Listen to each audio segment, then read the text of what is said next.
like we're live.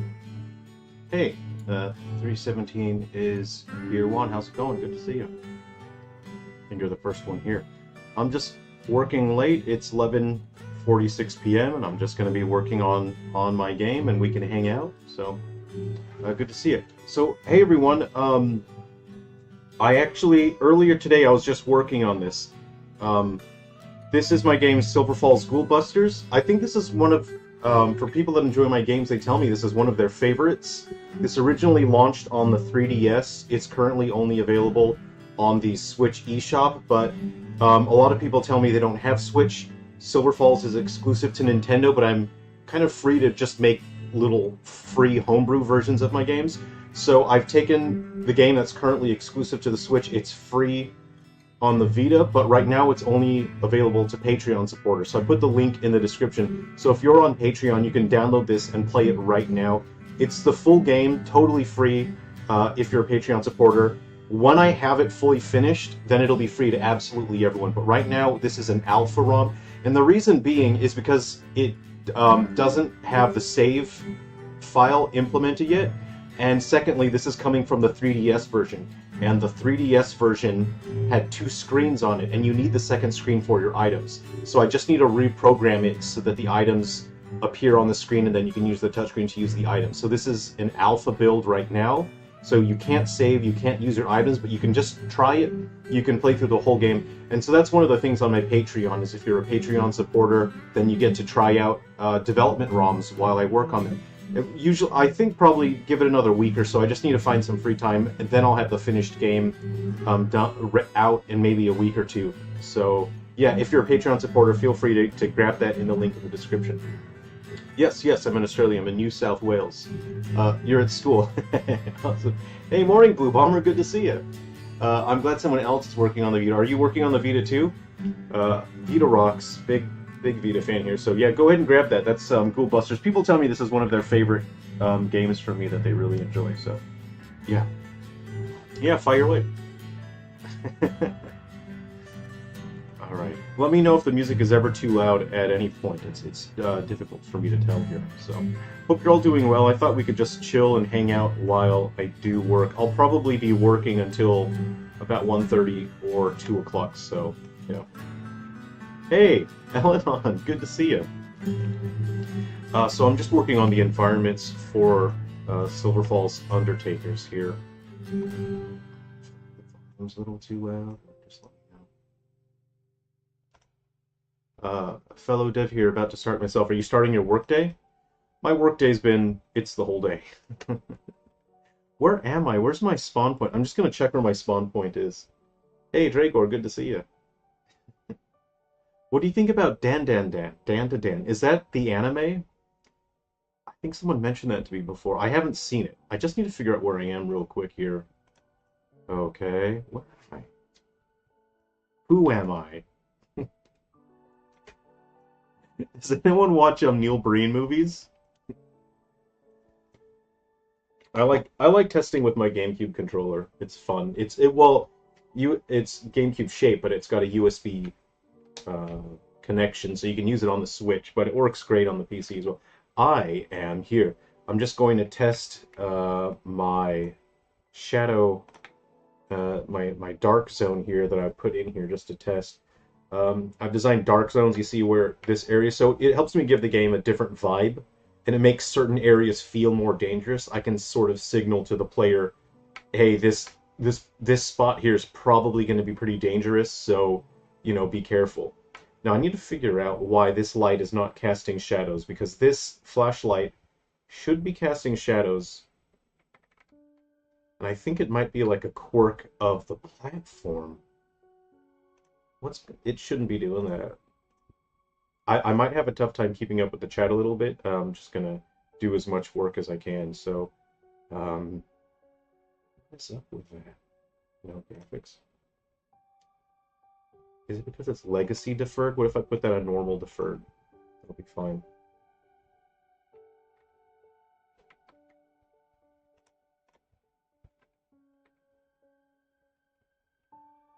Oh, you know what? Something about this platform, normal deferred breaks. But forward's going to jack things up because it's going to render things multiple times. Okay, I need to figure out what the deal is here, but that's not right. I'm going to put that back to left. This was casting shadows before. It broke itself, and that's welcome to game development. It's broken now. You still have a Wavebird? Oh man, I've been looking at picking up a Wavebird because I want to buy a blue shell for my Wii and do a reshell. And then I was thinking, oh, if it just sits there in my entertainment system, and I thought, oh, if I did a reshell, I'd probably use it, wouldn't I? So yeah, but I'm not gonna have like a GameCube cable plugged into that. I don't want my dogs tripping over my GameCube cable, so. I only know Neil Breen movies through funny YouTube. I never thought I'd watch a Neil Breen movie, but my friend wanted to watch some one day, and we were just laughing our asses off. But you know what? There's like an earnestness to Neil Breen. There's an honestness. Like he really thinks he's making something great, even if it's not great. And I think that's cool. I think it's fun, even if the movies are not great. See how I need to fix this. You see how I'm entering certain spots. So I'm just going to make some adjustments here then. So where's that dark zone here? Check my logic. I called them dark zones. So edgy. It could almost be like the name of like a My Chemical Romance track. Okay. So you see the collider zone is what activates the flashlight, but it also deactivates the flashlight as well. What we're going to do is just increase the size of that. You see that the orange indicates where the shadow is being cast, and then that light green area indicates the collision zone, which activates and deactivates the flashlight. I'm just going to slide that on. Slide that on over. Just need like a little more precision here. Let's give that a go and see if that works any better. Hey son, have a great day. Love your videos and how you explain stuff. Shout out from Brazil. Hey Daniel, great to hear from you. Thanks. Morning, Rescue Squad. Hey, Inderjeet, good to see you. Actually, I've been planning on preparing and updating Animelee for Android versions that Android devices that use physical controls, because I recently got some of these, and I haven't been working on Android because it's frustrating working with Google Play. So I'm going to just start rolling out Android games through my own website, through itch.io. And I got this thing. It's an Android device. It's got buttons built in. So I'm going to prepare Animelee for this. And I'm going to get rid of the touchscreen controls and just focus on having a focused experience with the touchscreen controls here. So I think I'm going to do like at least just one more animal update. I'm going to add one more animal to Animelee to that very soon. And then I'm just going to revamp the entire game and redo it for the Switch. So yeah. Hey Tyson, good to see you. Are you going to make a Silver Falls game for the CDI? One day. I would like to make a Silver Falls for every single console. So I'll get to it one day. I don't know if I have a CDI development environment. See, I fixed that, so now the flashlight isn't turning off as I enter that sound. So I'm just going to go ahead and check and make sure that I'm getting to... Maybe the light flickers in direction of hidden loot. That would be cool. Well, in my Wii U game, Silver Falls White Inside Its Umbra, you do have... See, it's going... See, the flashlight turns on too soon now? What if we go ahead and adjust that? We'll just... Okay, what if we want like that, right? Still a little too much. 7... Okay, -0.9.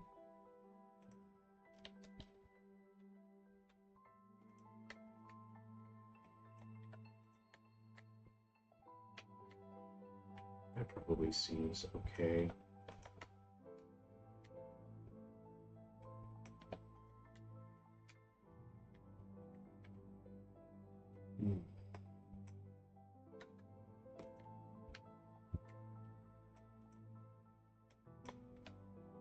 Oh, no, I'm going the wrong way here. What I wanted to add, I think the next thing I'll add to Animelee is Electric Eel.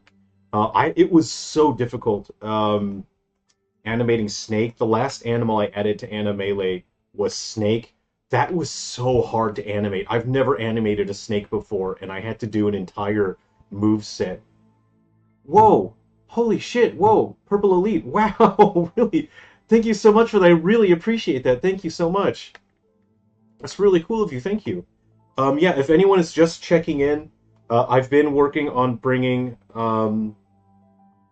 Silver Falls Ghoul Busters to the Vita and the Switch. Look, I don't want to brag, but the frame rate is so smooth in this.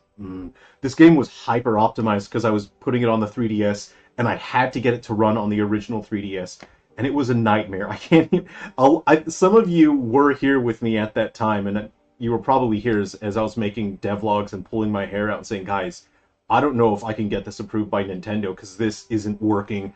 Eventually, like at the last second, we got it approved by Nintendo. So I am bringing this to the Vita. Right now, it doesn't have items and save data because I don't have the second screen. But if you're a Patreon supporter, you can grab this now and play it now.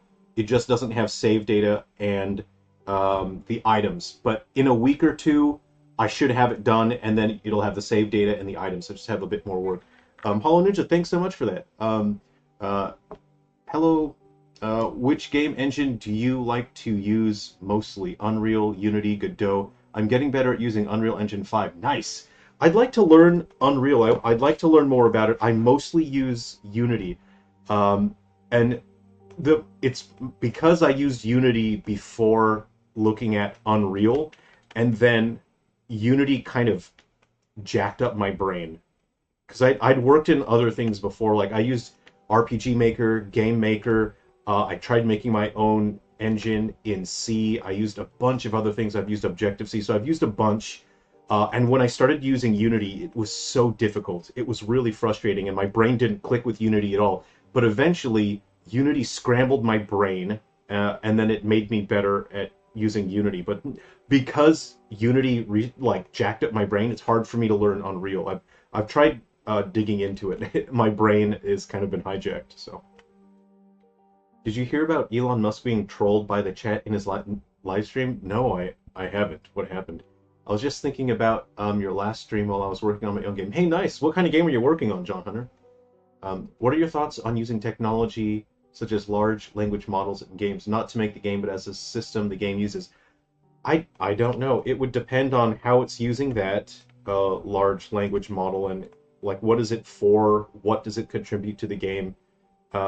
Yeah, it just really depends on what it's used for. I don't really have a strong enough understanding of like large language models. So what I'm gonna do, I'm gonna have to try to get some work done. So I think we can balance hanging out in the chat. We'll go ahead and turn the light up. So I'll just show you. I'm blocking these areas out here.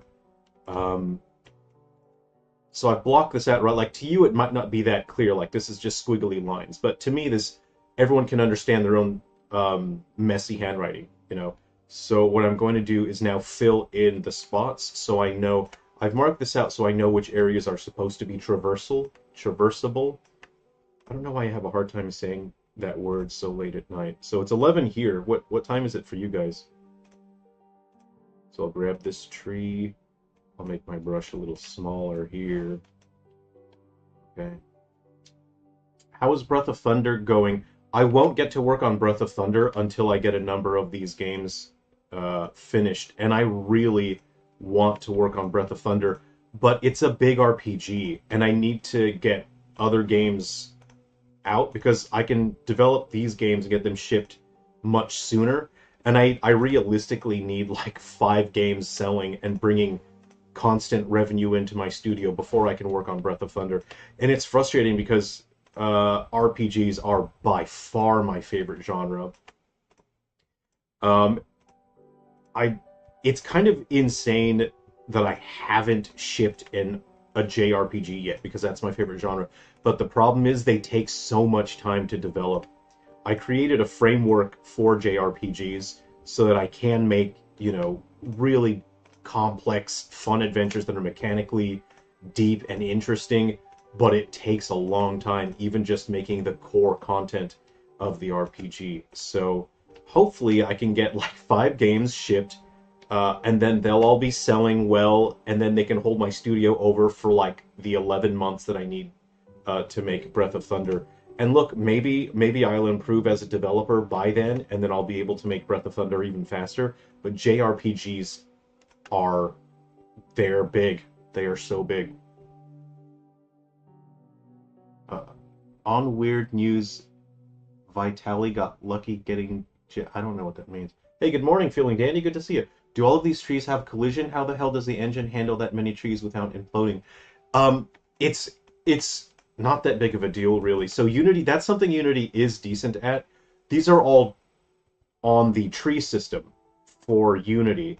And I'll show you just what the prefab looks like, or some engines call it the prototype or whatever. But you can see it's just a capsule collider, and this is one of the easiest shapes for collision checking. But in general, having all the collision on the trees like that is not something that has a massive performance hit on Unity. But there are other things that Unity is very slow at. So I'll just briefly go over my visual design philosophy of breaking the line. I talked about it on our last stream. You see how there are hard lines here with the trees, is that they look unnatural and manufactured. They don't feel organic. So I'm going to go through here and I'm just going to break the line. And I'll do that by subtracting trees and... I mean, not subtracting, that's mathematic. You know, I'm sure you math heads out there are going to get mad at me that I've said I'm subtracting the trees. What I'm actually doing is removing trees and then adding some, and I'm breaking that visual line, which is how I describe visual monotony, you know, from a straight line like that. See? And as I do this, you'll see that this area starts to look more and more natural, more organic.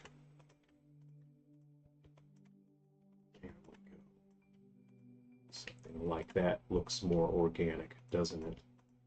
Subtracting trees. That's ridiculous. Only a crazy person would say that. I recently discovered an open source 3D AI modeler called Han Yuan 3D2. I'm finding it really useful for placeholder assets. I can run it locally on my PC. Hey, nice, very nice. I have so many assets from all the work that I've done on my various games. So for prototyping, I'll just use graphics from my other games as prototyping. Recently, I've been using, and I'll show you guys on the live stream here in a little bit. I've created modular character frameworks so that in these kinds of games, if I don't need hyper-realistic graphics, then I basically build all of my characters out of template pieces, and that saves me an absurd amount of development time when it comes to making characters. Because this game is stylized and it's meant to look like something that could have been like, you know, like, oh, maybe this was an old Atari game. And I have a couple other games, you know, that are sort of leaning into the N64 and the PlayStation era, where it looks like the body parts were made out of different chunks that are not, like, connected. I created a framework for that, and it saves me hundreds of hours of creating assets for the character, so I'll show that to you next. Okay. Sorry if I'm falling behind on the chat here, so I'm trying to balance, you know, this is my work day still. It's 12 o'clock, but I usually work until 1:30 to 2 o'clock. There we go. So we've broken the visual line. I still have some here, so we'll go ahead and just break that up a little bit. There we go. That feels a bit more natural. On the inside, we'll do that a little bit as well. And what we'll do is we'll just try to find a way to populate this in an interesting way.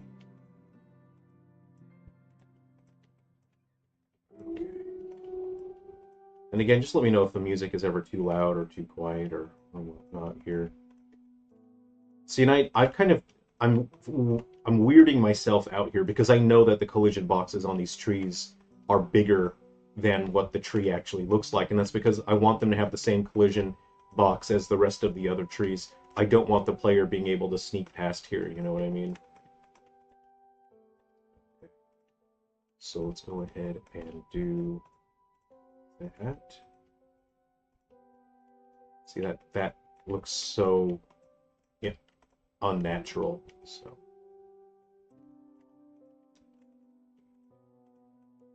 can add all sorts of nooks and crannies here. This is so fun to me, not just as a developer, but as a gamer. I sort of see this and the possibilities in my head. I just see infinite possibilities, and I think, man, you could add a cool like hidden path here. You can put a reward in here, you know, and if the player sort of notices, hey, there might be a little gap in the trees here, maybe I can get through here, you can reward them with something cool like a new weapon or an upgrade. I just love this step. This is so satisfying, honestly. It's just really fun, and then you coming up with spots to hide things, you know. I mean, you guys get it. You love finding stuff. That's it. You sort of see a spot and you think, can you go in there? And then you try it, and then you get rewarded for exploring. I just love that. I was wondering if you will add Easter egg images of your mugs. No. Real life stays separate from my games. I don't put any like real life stuff.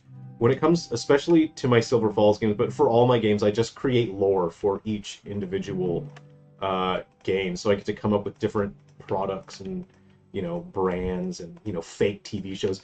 One of my favorite things in media is when they have like their own fake media that's in universe. I don't know, I get obsessed about that. I want to know what cartoons are these people playing, what fake video games are they playing. I just love that. I'm just trying to break the visual line here so it looks more organic. I just need to make sure the player can't sneak through any spots, you know what I mean? You guys know what I mean.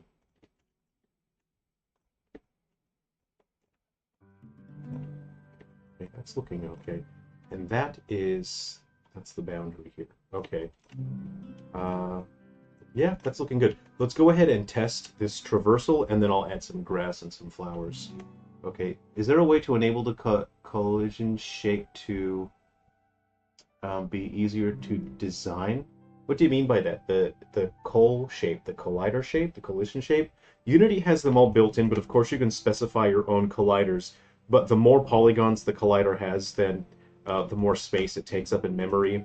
And depending on the platform, it can cause massive issues. Like, for example, I can probably talk a little bit about the 3DS, but not too much. But there was a big problem with the 3DS. Like, say, for example, if you had this have too many polygons and it was too complex, and you're running this on the 3DS and the player touched it, and if the player walked into it too hard, you could cause a memory crash and then crash the game. That was so frustrating. You guys... you know, a number of you were here with me when I was doing the 3DS games. You were there when I was about to snap, because things that were supposed to work did not work. And then I remember just talking with you guys. We had our Discord and we were chatting in the comments and whatnot. A lot of you send me DMs and we just sort of hang out and chat. And I remember just talking to you guys saying, like, guys, I don't know, I'm about to snap because there's another feature that I just realized doesn't work on Unity on the 3DS. I don't know what I'm supposed to do about it. But we got through it in the end for the most part. All right, let's go ahead and test this traversal. Sungren, Woolly, Mammoth, and Dodo was coming back from extinction. I saw the dire wolf thing, and I'm a little worried. I'm a little worried. Where's my GameCube controller? Cool, but like T-Rex is next, and then what? Then we're in trouble. Physics also works a lot faster with the primitive colliders, like spheres and capsules. Absolutely, that's right. So I very rarely use mesh colliders, but what's so great is that you can... Oh yeah, this is sort of like, it's a little hard to see, right? It's messy. This is visually messy. It's hard to see what's going on because the trees are dark and the shadows are dark. So what I'm going to focus on, because I know this particular spot is hard to look at, what I'm going to do is add grass there so that the grass will break up the visual monotony of the shadows blending in with the trees. So it'll make it easier for the player to understand. So there's moments like this where you, as the developer, as the designer, you need to guide the player through the scene. It's like a photographer needs to guide the viewer through the scene, and this already is kind of messy right here. So what I'm gonna do is just, I'm just gonna do some spot cleaning here, and I'll take those out, and that already looks much cleaner to me. You are visually guiding the player through the scene. They need to understand where they can and can't go. That's much cleaner looking. See, like this, because of the shadows, it actually makes it really messy due to the shape of the trees. What I'm going to do is just remove some, just so it's a little cleaner for the player, and then what I'll do is add some grass there as well. That'll break that up. So let's go ahead and test this traversal again, just more of the traversal. Okay, and I'm paying attention here. See see how this area looks too cramped because of the shadows? Let's go ahead and clean that up just a bit. That's tough, isn't it? Yeah, this is tough. This is a situation where just the logistics of it, I couldn't really plan it out ahead of time, but now that I see it happening, it's become clear that this is a visual issue that wasn't clear to me in the beginning, but it has become clear to me now. Okay, so I need to focus on making sure the player can understand where they can and can't go. I'm just going to clean this area up a little bit just so it's easier to look at. I love wolves. I have a wolf mug next to me. Nice. You know what? If they start selling dire wolves, I'm gonna buy one. I'm gonna buy a dire wolf. If it's cheap. I'm not, I'm not like a designer dog kind of dude, but a designer wolf kind of guy, maybe. Maybe I am. Maybe I am. Okay, I just want to make sure this area is clear to understand. Okay. All right, there we go. That's looking. Make sure you can't sneak through any parts here. Oh, it's the colliders won't be updated until I... Okay, so the traversal looks fine now. What we're going to do is now use the grass so we can just break up those shadows and make this easier to understand. We don't want a Final Fantasy VII situation now, do we? Hey, greetings from Vienna. How's it going, Imaginary? Good to see you. Just recently saw an ad about some kind of four-legged robot you can ride like a motorbike. I'm there. I'm there. That's the kind of motorbike I want. Simply, I would love to get your games on Switch, but they're not on the store here in Korea. Thanks for that. See, I think I have to put my games into Korean language in order to bring them to the shops. I think that's what I have to do. And I think like Clash Ball doesn't have a lot of text in it, so I think I could try to bring that one to Korea. But something that's very text heavy, like my other games are quite text heavy. They have a lot of like, the dialogue is quite complex because the characters communicate, there's a lot of storytelling. The characters communicate with like different dialects and styles. There's a lot of subtext to the dialogue and the storytelling. And so it'd be very difficult for me to bring that and have that translated and brought to Korea. But Clash Ball, I can consider bringing that through. Okay, see the grass just breaks it up a little bit, so we'll test it, we'll run it, and then we'll just make sure that it looks fine.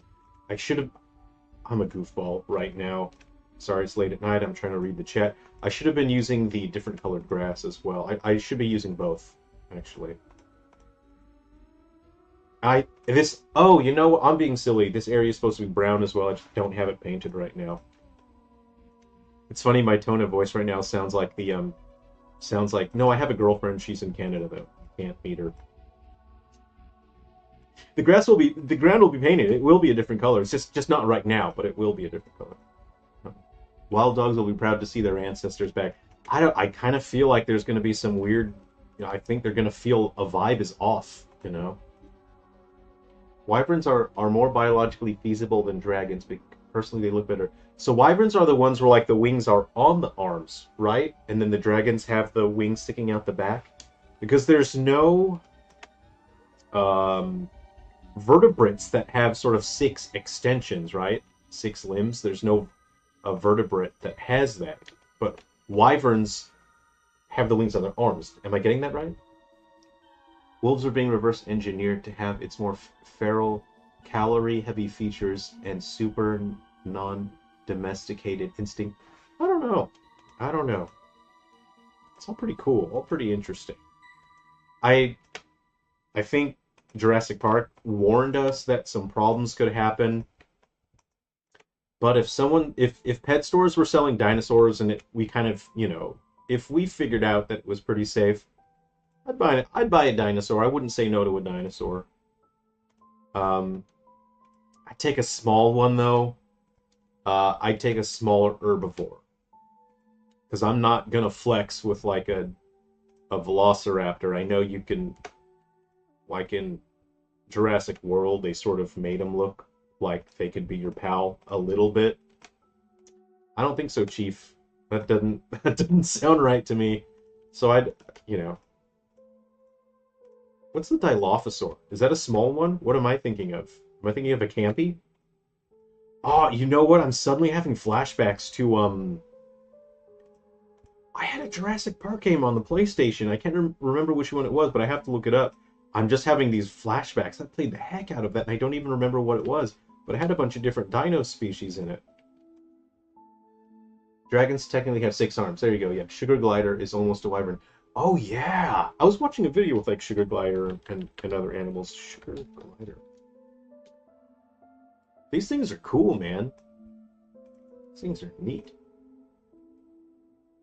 I'd like one of these. I would. If I had one of these in my house, I'd have stuff everywhere. I'd have like branches. I'd bring in branches and just mount them to the walls so the guy could glide around. You probably need way more space than that, though. Genetically enhanced cat. Now have to create human-wolf hybrids. That's gonna get scary. I think we're getting a little. Well, you're gonna save a whole lot on your cosplay. I'll tell you that. If you can get, like the surgery done and then be part wolf. Big cost up front, but you don't have to pay for the dry cleaning on your cosplay. So there's a benefit there. Go ahead and get some flowers in this area as well. Let's get a yellow flower patch in here, just like one little one right there. There we go. Maybe just one more. Maybe just one more. Let's see, where's a good spot? Let's find one more spot for the yellow. You know what, let's leave it right at the end here. This will feel like the gold at the end. So that's nice. Okay, now let's see if this visually looks alright. We're going to go ahead and just run through this one. Hey, Matt297, hi Sungun. I've been wondering how you can edit while you're playing the game in Unity without Unity putting back to the state it was before you press play. When it comes to the terrain, you can edit the terrain during play mode. And because it's not something that is part of the scene, you're actually editing the splat map of the terrain, and that cannot be just reset. So that is how you can make edits on the terrain. If you make other edits, say for example, I'll just grab this house. So this is play mode, right? You can make an edit like this. So say I want the house to be bigger. What I'll do is I'll right click on the transform and I'll copy the component. You'll see that when we exit play mode, it resets, but then you can also just paste the component as it was before. Obviously, you can only copy one value at a time, so if you do multiple edits, you won't be able to bring them through. So I hope that answers your question. Wait, Gundam Seed was that whole premise with that, so we will finally reach Ghost in the Shell Gundam Macross future. Dilo can't spit acid in real life like in the movie. I'm thinking of the Compysaurus, I think. Because the Dilophosaur, yeah, hold on. Compysaur. Okay, no. I don't know. Compsognathus, that's the small one, right? Is that the one I'm thinking of? How big is this guy? How big are you?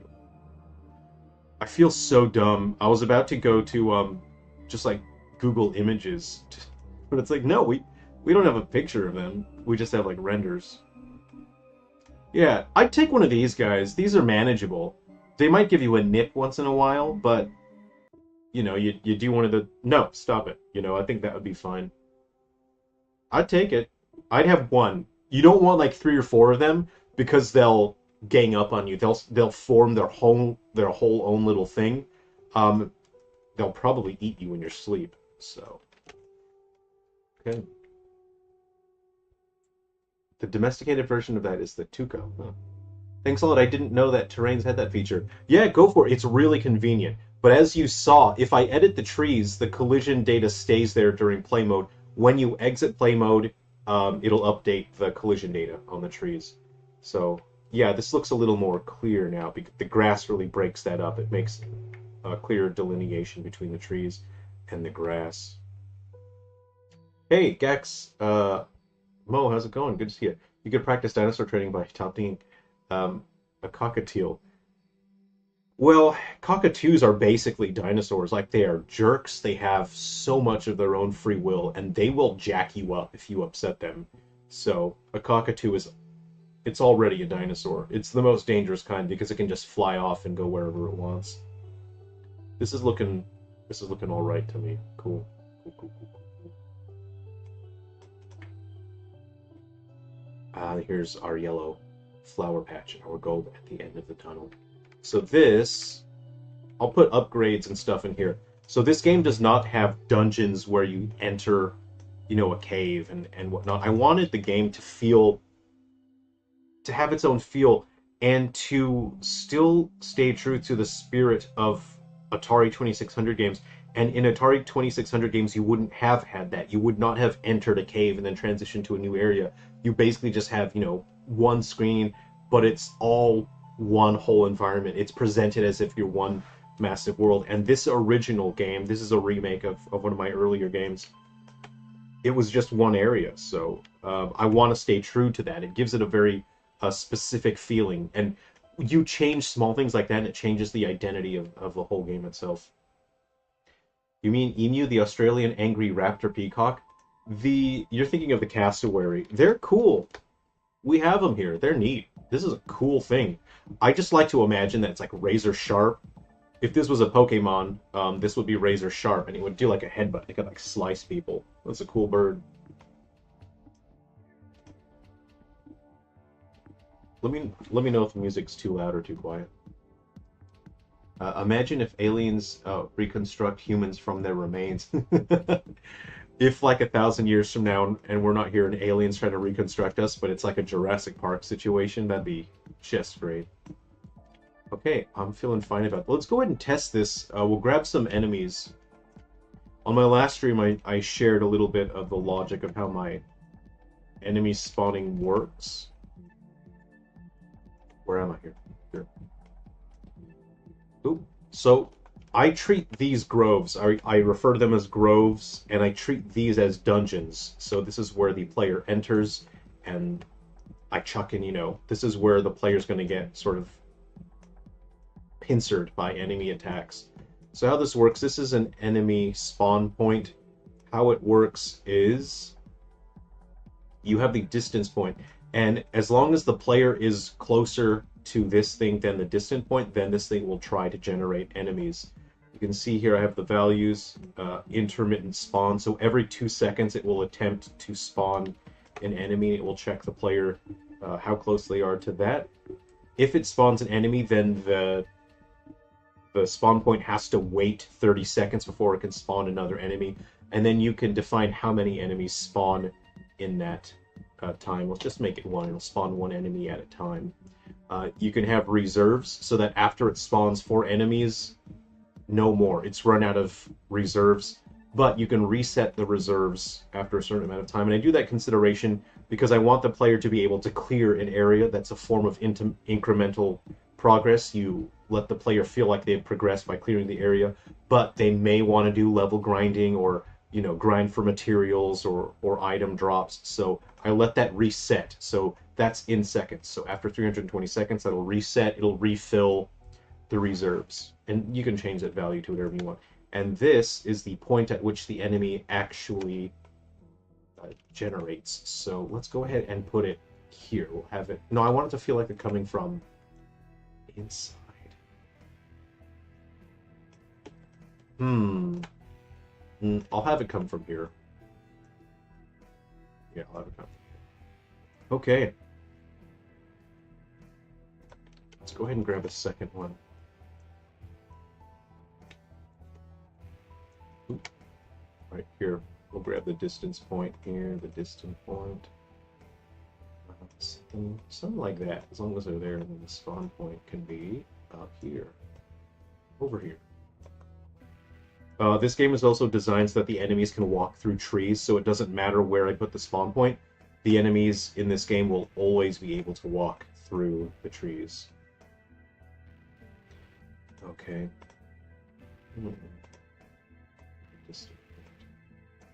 Here, and the spawn point. Is the music too quiet? Can you hear the music at all, or is it going alright? Hey man, any idea when you are able to get a dev kit for Switch 2? Even if I did know, I wouldn't be able to tell you. I wouldn't, if I had any knowledge about it, I wouldn't be allowed to talk about it at all. So, but I don't have any knowledge. I don't know anything. I don't know anything about the Switch 2. I know as much as you guys. Okay, spawn point right there. Just make it like that. There we go. So I want if the player sort of lingers there, right? Okay, cool. Let's go ahead and run it now. Oh, I gotta give myself some items. I don't have any weapons right now. I'm just gonna grab some. Where did I have some? Okay, I had some here. Oh, you know what? We'll put an upgrade at the end here. So this will be my reward for making it to the end. Will be a permanent upgrade for my handgun. I'll split 2 for now. You know, I just want to feel powerful. Okay. And then we're gonna go ahead. If you guys aren't aware, the F key is basically the most useful key in Unity. Say, for example, like you've selected the item in your scene view is somewhere else. You press F, and it will move the camera to focus on your selected objects, which is pretty rad. I'm gonna just duplicate these items to give myself some weapons. Can you hear the music all right? Okay, thank you. Watch out for drop bears. How's it going, Roadblock? So, drop bears, I created my first game, really, like my first proper game that a bunch of people actually played, is Animelee. You can't get it anymore right now because I didn't keep updating the game with the Google Play policies. It's a lot of work keeping up with Google Play, and it's kind of a pain working with Google Play. So I'm not putting anything on the Google Play Store right now. It's just a huge pain. I'm distributing APKs on my own so people can just download my stuff and I don't have to worry about Google's nonsense. So I'll take 600 handgun. We all know that runs out pretty fast. They got a golf club. So the battle system in this, I'll just go ahead and maximize. So this is Silver Falls Undertakers S. If you hold the L button, your character's locked to that direction so you could fight or do whatever you want. Press the R button to open the item menu, and then the game actually enters slow motion so that enemies can still come after you. You know, you don't have all the time in the world. These are placeholder icons. Obviously, that's not a golf club. But you can see it's a little bit like that. And then you can shoot. So you can stay locked to a direction. So let's go ahead and test these spawn points and just make sure they work all right. Close the stuff that I don't need open here. Okay, so I'll enter this grove. And it looks like it worked. Okay. Oop. So the way that the combat works, I want it to feel so fluid and smooth that your actions, your attacks, even like your hit stun, they do not affect your mobility. Mobility is disconnected from everything else, so you have complete control of your mobility at all times. And I just wanted the game to feel really smooth and in that regard. Because in this game, you can get absolutely mobbed. You can get ambushed by a ton of enemies. And at that point, it comes down to you as the player. How well can you manage using your weapons? There's going to be trap weapons like animal traps and campfires and other things that you can use as well. So it just comes down to your skill as the player at that point. And to me, it just feels really satisfying having a battle system where your mobility is so disconnected from, say, for example, like you swing a sword in other games and then your character sort of, they're stuck and they can't move. And yeah, you know, all my other games have been like that as well, but I want this game to feel different. You know, there's a very specific feel I want for this game. See, my handgun's very weak, right? In this game, you're going to be able to level up your weapons a ton. I'm going to ignore this guy and run to the end, get my upgrades. Will you add items or weapons that will enhance the player's mobility in some way? No. That interferes with too many other mechanical aspects of this game. But in a lot of my other games, I have items that you can eat, like a temporary buff. In the Silver Falls series, it's generally Swift Snack, and it's a bag of chips that just makes you run faster for a little while. So I often have that, but in this particular game, there isn't a permanent upgrade. Hey, Chartard, I really appreciate that. Thank you. Let me have you. If you have seen it, what do you think of the handheld playdate? If not, you might want to look it up. Would love your take on it. What Chartard is talking about is this. This is the playdate. It has an e-ink screen, so it's not backlit. It's not LCD. It's fascinating because it looks like paper. It catches the light in an interesting way. It's difficult to look at if the room is dark. And the games use this crank. It's extremely creative, very interesting, and I want to start making games for this. I've been learning Lua. I've been figuring out the development environment, but at the moment, I don't have time to put games on this. The first game that I put on this will be a version of 4 hours of watching paint dry, which is my latest PSP homebrew game. I launched it 9 days ago. So in the link to there's a link to it in the description of this video if you want to play it. It's a PSP homebrew game. There's something weird with the project. I think something in my project got corrupted, so I actually have to start a brand new game project in Game Maker and then just rebuild the whole game again from scratch, because no matter what I do, the font is jacked up on the PSP, and none of my other PSP games are like that. So I think something got corrupted in my project. So I will fix the font, but please feel free to try 4 hours of watching paint dry. It's a speedrunning game where you're trying to watch paint dry for 4 hours as fast as possible while getting the highest score. And you can perform actions that skip time, basically, but you're trying to get the highest score. So you need something stronger for those Cyclops squids. Yeah, you're absolutely right. So the gun wasn't enough, but you can level up all of your items. Like, these things are handgun. They permanently level up your gun. Once you're at like level 4 for your weapons, they are obscenely stronger. And these are the weak enemies. Those things, there are bigger enemies. You guys want to see something? You want to see one of them? This thing is fun. I like this guy here. This guy, let's run it. This guy's the ranged enemy. He spits things out. Chip should make you run slower. So it's funny you say that. So in my biggest game, Silver Falls 3 Down Stars, that's on the 3DS, one of the health items was the chunky chicken meal, and it was like a fast food bag, and it was a whole meal, and it full health, whatever max health your character had, it was full health, but it actually temporarily slowed down your character, and it just reduced their movement speed. And if you ate 2 of them in a row, your character would be crawling, and if you ate 3 of those in a row, you are basically at a massive disadvantage. And I forgot that mechanic, so I was doing a playthrough to test 3 Down Stars years ago, and I forgot that the chunky meal slowed your character down, and so I had saved up all my chunky meals for the final boss, and I'm on the final boss, and of course the final boss is going to be dealing out tons of damage, and I thought, yeah, I'll just take the chunky meal, that's fine. And then I was getting slaughtered, and I realized, oh no, I forgot. Your character slows down, and it lasts like 2 minutes as well. Heart attack, well, exactly, that's it. I believe the description for that item is, restores all your health, but at what sick cost, or something like that. I wish Chips would give me that upgrade in real. I think to a certain, I strongly believe to a certain extent, any artist or game developer their life philosophies, what they believe in, will show through in their work, no matter how hard they try to hide it. And I think, well, I know for a fact one of the things that people can learn about my life philosophy is that snacks give you power. Because if you look at all of my games, all of the power-up items are some form of snack. And I think that basically says a lot about me.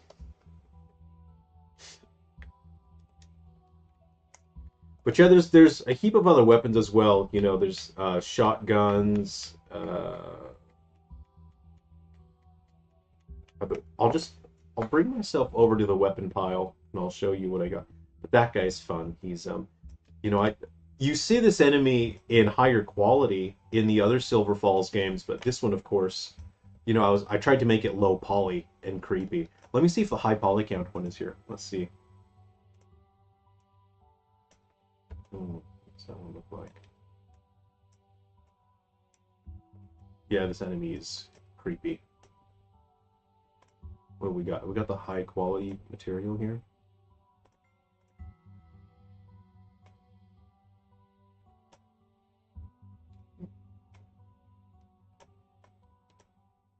The platform I'm on right now doesn't allow normal mapping, so this doesn't look the way that it's supposed to, but you get an idea, you know.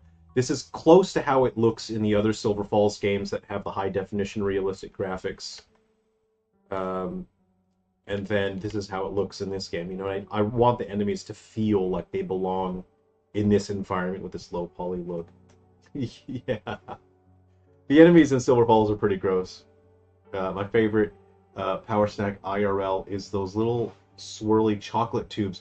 Oh man, I know what you're talking about. I could demolish a whole tube of those. You know, they sell them in tubes. I'd demolish a whole tube of that. Those are good. You know, they're called different things. Is this a sequel game you're making? No, it's a remake. So the Silver Falls game, the Silver Falls series is a multi-genre series. And any genre is on the table when it comes to Silver Falls. And there isn't a sequence. I consider it a non-linear series because all the games take place in different time periods. And I can make the games in any order, and the game series is designed so that you play the series in absolutely any order. And I want the Silver Falls series, basically every player has their own unique experience. They have their own journey through the series. You will have certain biases and relationships with certain characters based on the order in which you experience the events. There might be some characters that you really like, and then some characters you really dislike because you played the games in a certain order. And when you discuss the games with people, you'll have different opinions about how events played out. You'll have different perspectives based on the characters that you met in which order. And I think something like that is so interesting. And I wanted to do this series like this, you know, as a coming from it as a gamer, I wanted something interesting like that, where every player has their own unique way of experiencing it, and you get to explore the series in your own way. I think something like that is really exciting. Will this be on Steam? So this Silver Falls is exclusive to Nintendo, and anything that's an official release has to be on Nintendo, but I can do non-official releases. So say, for example, I just started putting Silver Falls Ghoul Busters on the PS Vita, and I'll also put this on Android, but you will need physical controls. If you're a Patreon supporter, you can grab this right now and try it out. It's missing a couple features, and I should have this done in like 2 weeks or so, but you can try it now. In Patreon, I put like prototype ROMs and alpha ROMs during development so people can try it, but it will be free to everyone. So people have been asking me for years to put Silver Falls on Steam, and so I'd like to, but I'm working with Nintendo, and I want to make sure that I stick to you know, any agreements that we make. So I'm creating a sister series to Silver Falls, which is, I wouldn't call it a spin-off, I'd call it a sister series, so it can still draw on the lore and the characters of Silver Falls while not being branded as Silver Falls. And that sister series is going to be called Sapphire Cove, and Sapphire Cove is a small seaside town that is not too far from Silver Falls. And my upcoming, this upcoming game is going to be a collection of a number of games that use this same art style. They take place in roughly the same time. So it'll include this Undertakers S, it'll include Undertakers 78, which will be the sequel story to this, and Sapphire Cove. And Sapphire Cove takes place the day before Undertaker 78. And Sapphire Cove I will be able to bring to Steam, but that means I have to make Sapphire Cove pretty big to make up for the fact that it's not, you know, sort of... It's got to be big enough to where it's satisfying and it's its own whole identity. So I've already finished all the writing and the planning for Sapphire Cove. So once I finish the world building and I finish placing all the items and the enemies, I'll be doing Sapphire Cove. And that one, Sapphire Cove again will have a full free version on the Vita. It'll have a full free version for Android. So say for example like these devices here.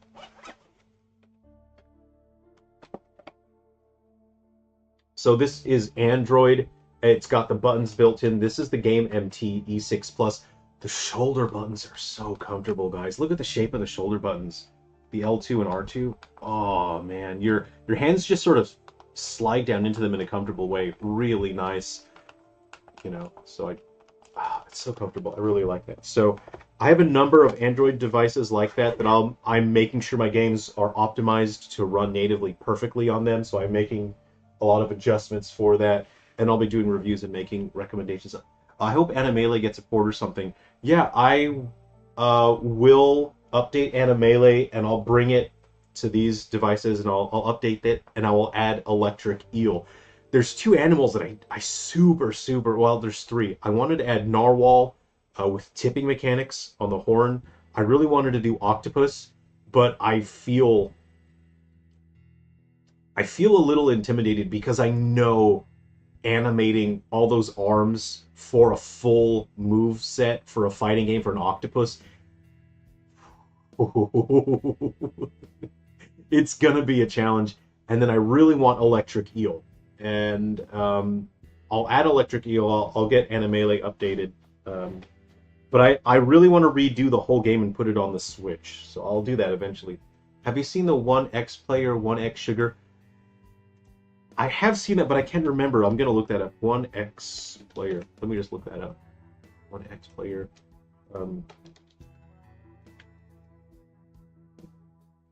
Let's see. 1X player sugar. Yeah, that's that thing that's like a transformer situation. Let me bring that up here. I think this is it here. This is wild. Let's go ahead and look at it. Hello? No, thank you.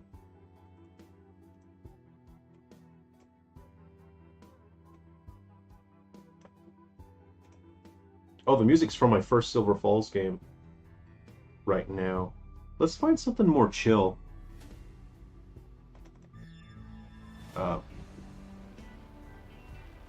Yeah, music from Guardians and Metal Exterminators. This thing's wild, right? I like transforming stuff. This is cool. That's cool. I know I'll just be like flipping that stuff back and forth all day long, so it's probably bad idea for me. I love the 3 Down Stars demo on 3DS, and you even gifted it to me and my brother. Yes, awesome! I'm so glad you were able to get it, but then my C-Stick broke. I heard it's not that hard to replace and fix the C-Stick.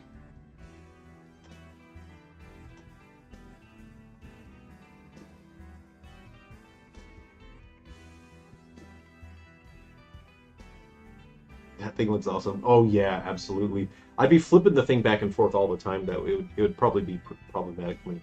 If it gets another Android version, please let us watch as many ads as we want. Rich, hi Jerrel. Love all your videos about Pokemon games. Hey, thanks for that, Rich. I'm a massive... Oh man, I'm just a massive Pokemon fan. Yeah. I was buying the plastic Pokeballs just to use as props for the videos. But the luxury ball looks so cool that now I've taken out a bunch of my Switch cartridges from their my normal case, and I keep it in the luxury ball now. It's just, yeah, they're cheap. They were like $2 each ball, but the luxury one looks so cool. First time chatting your stream. Hey, cool. Welcome. Good to see you. What would be the best Silver Falls game to buy to get into the series? It really depends. Every game is a different genre and different play style. And so everyone's favorite Silver Falls is totally different. People tell me that this is one of their favorites. This is Ghoul Busters. You can get it on the Nintendo Switch eShop, but I am making a free version for the Vita. People tell me this is their favorite one. It's light on the story because it's meant to feel like a Game Boy, platformer game. But if you like action-adventure games like that were on the Game Boy, then I strongly recommend... this is my itch.io. I'll put the link in the chat right now. And all of these are free. You can play all of these for free. But I strongly recommend Galaxy Bound Curse. So many people have told me this is their favorite one, and that it was their first one, but they just loved it so much. They told me they love this one, and then it got them into the rest of the series. So this is kind of like a Zelda-style game for the Game Boy. You can play this on a real Game Boy if you have a flash cartridge, or you can use an emulator. I mean, I personally like using an emulator because you can play it on a big screen and have the smoothing. But the story of this is that there's a guy whose first son was just born. He's never had a kid before. So all of, his buddies in town, they're hanging out at the bar, and they're just celebrating and having a drink in this small mountain town. And then someone comes into the bar and says, hey, I was babysitting a kid, and the kid just got kidnapped, and now I need help finding him. And so now you're playing as a bunch of drunks in this small mountain town late at night, and you're trying to find a kid that got kidnapped. And now there's monsters everywhere coming out of the forest. So there's a bunch of different characters that you can recruit. There's different dialogue. They have different weapons. You can find and equip different weapons. You can buy new weapons. You can upgrade them. You can upgrade your character's clothes and different stats to affect that. They have, each one has one special attack that helps them in some way. But really, it's all about the lore. The lore in this is so tangible and thick, and it feels like you're in this small little town and you're getting to know these people. And it's just such an interesting adventure. And people tell me that they absolutely love this one. So I recommend this, and you can't even buy it. It's free. But I am working on a remake to Galaxy Bound Curse. So this framework that I built, and I'll just run it again so I can show you. So this is a framework that I call Fragment Domain. A bunch of my upcoming games will be using it, but it's quite a powerful framework. I can change so many things about it, so the games are all unique in some way. But this is Silver Falls Undertakers S. I'm doing a remake for Galaxy Bound Curse because it's never been officially released. I've only released Galaxy Bound Curse for free as a Game Boy ROM, so I'm doing a full remake of this using this framework. Now, the graphics won't look the same. The graphics will be, higher resolution with more colors. It won't have this kind of dithering. It'll have its own color scheme. But I am making a full remake for Galaxy Bound Curse. People have been asking me for that ever since I did Galaxy Bound Curse and launch. People have been asking me to make it official on an official console. So, yeah, and I'll be able to make that quickly because I've put so much work into this framework here. Got too many requests error. What does that mean? Sounds like a Friday night to me, right? Isn't that so relatable? Let me just shoot this guy. I can't let this go now. But the idea is, your character can become as strong as you want, and it's all about exploring those little groves and leveling up your character's weapons, and you can become a killing machine. You'll be really powerful if you spend the time to develop your character. It's nice you have stories about small towns. It's nice vibes. The vibe is so important to me when it comes to Silver Falls. The whole series about Silver Falls, because it takes place in different decades, it's about spending time with these characters, and you feel like they're your friends, like people you know. The Silver Falls games connect to each other with a system called code linkers, so you can get playable characters from one game to cross over into another game. So you get to spend time, the main character in this game, his name is Bull, and if you connect this game to the other ones, you get to play as him later on. You know, there's games set in modern day where he's now in his mid to late 50s, and you get to see how these events affect him as a person. You get to see how it's sort of ruined his friendships, or it's affected his friendships. And to me, that's the kind of concept that's just so interesting. Not just as a game, but a storytelling standpoint. You know, and you're having fun. It feels like you're having fun hanging out with these people. Hey, Anthony, I really appreciate that. Thank you so much. Treat you to a cup of coffee. Thank you very much. I will enjoy a coffee. Thanks for that. I just have straight black coffee. I don't know. I mean, I'm happy to have the fancy stuff, but I really just like a simple black coffee. I'll show you. Oh, this place is stacked. This place is stacked with NPCs, because I've been building my NPCs in this room here, so I'll just show you what it looks like. We're going in, folks. There's going to be so many in here. Okay, get ready. It's good.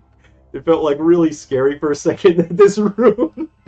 I'm realizing how creepy this is, because now there's a bunch of people all facing the same direction, just standing there. And this is really unsettling. This is so creepy looking.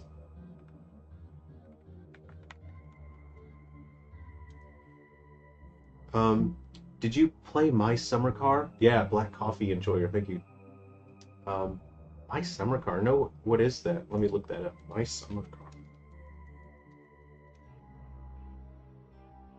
What is that? Let's look it up. What is it? Survival game. Is the ultimate car owning, building, fixing, tuning, maintenance, and okay, that sounds fun. That sounds pretty cool. Huh. That's pretty neat. Yeah, I'll keep that in mind. I'll look at that more later. Interesting. Have you played it? That sounds cool. I like that. That's my office pantry. What Game Boy Color emulator do you prefer? I'd love to play Galaxy Bound Curse and get into the series. I think I use VGBA, because that does all of them, right? VGBA? Visual Boy Advance, but it also does Game Boy Color. I believe there's a version for this, yeah, for Android and iOS, so you can play it on your phone as well. So yeah. So Visual Boy Advance. I'm pretty sure this also does Game Boy Color. Can people play White Inside its Umbra, or is it just on the Wii U eShop? You can... I mean, you guys know there's unofficial ways to still get Wii U games. Obviously, I do not support piracy. Obviously, I can't, because I'm a commercial games developer. But my position on it is that you can't buy the games anymore. If you wanted to buy my games on Wii U or 3DS, you can't, because the shops have been closed for sales. So my position is, if you can find a way to obtain my games, then I'm happy that you're able to play it. I like that you're still able to find an unofficial way to play it. Officially, I can't support that, but I can say I'm happy that you can enjoy my game somehow. So, yeah. You know what, let's just make a new NPC. Let's just make one. I'll show you how it works. Let's just... Who's this guy? NPC Man 13. So how my modular system works for NPCs is I create a bunch of template pieces. And then I use the template pieces and I just change things out and make a new character. So let's just make a new guy. How about, you know what? I realized I don't have a character with a goatee. Let's make a character with a goatee here. So this is 13, right? All right, let's turn him into 15. Let's get to him in there. And so now I'm just going to start changing stuff. Now, what hair colors do we have? Let's use hair color 6 on this guy. There we go. Hair color 6. And we'll give him a goatee. And what's so fun about this art style is it's really easy to just adjust some things, and then you've got, you know, something that's makes sense. So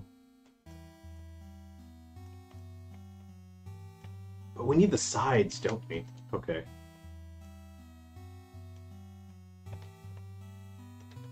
Yeah, and the really exciting thing about Silver Falls as a series is that I've planned everything out years in advance, so I make sure that all of the stories feel coherent and they connect in so many ways that are not obvious, and you get to discover all these things on your own. And sometimes I'll randomly just get a DM from somebody and they'll say, dude, I just realized I was playing, this Silver Falls game and I just realized that these characters and these events are connected. And they're so excited about it. And I think that's really, to me, that's the coolest part about making games. Cool, this guy's got a goatee. Hold on, we gotta extend that inward a little bit. There we go. That makes sense to me. And then let's check what arm pieces. Let's give him long sleeves, right? So he's got these short sleeve arms, but we can disable that and we can put on long sleeves. There we go. So you can see I'm just using template pieces, but you can scale and modify the template pieces as needed. Let's go ahead and should we do a sweater vest situation with this guy? Yeah, let's do a sweater vest situation. So we'll change his arms. We have white here. Yeah, so what I'll do, what I'll do is I'll just grab these pieces here, and I'll grab top two.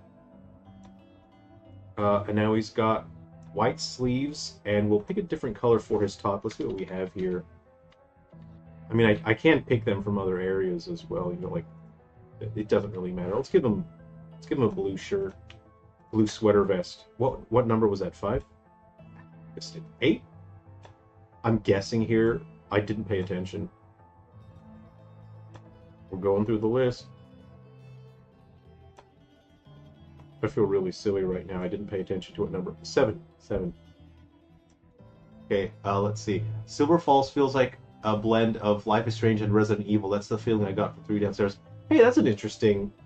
I haven't played Life is Strange. Huh.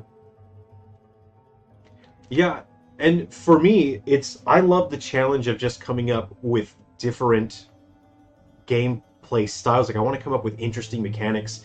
And you know what I love is seeing a character that that you're familiar with, seeing them in a new context where they're in a different art style and they're a different genre.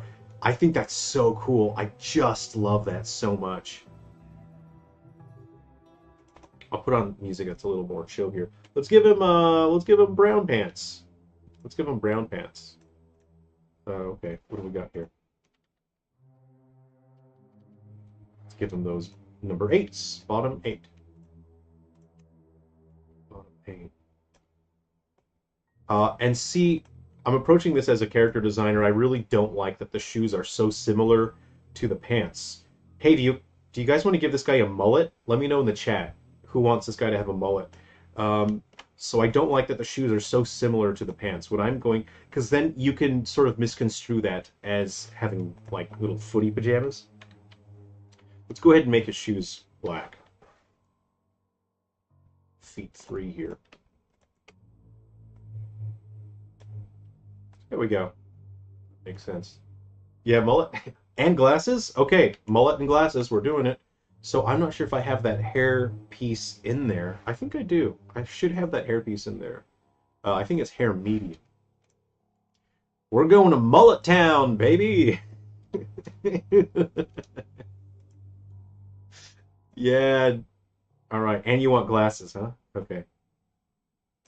All right. This will be our character. When you guys play this game and you see this character, this is ours in the chat. Mullet tie.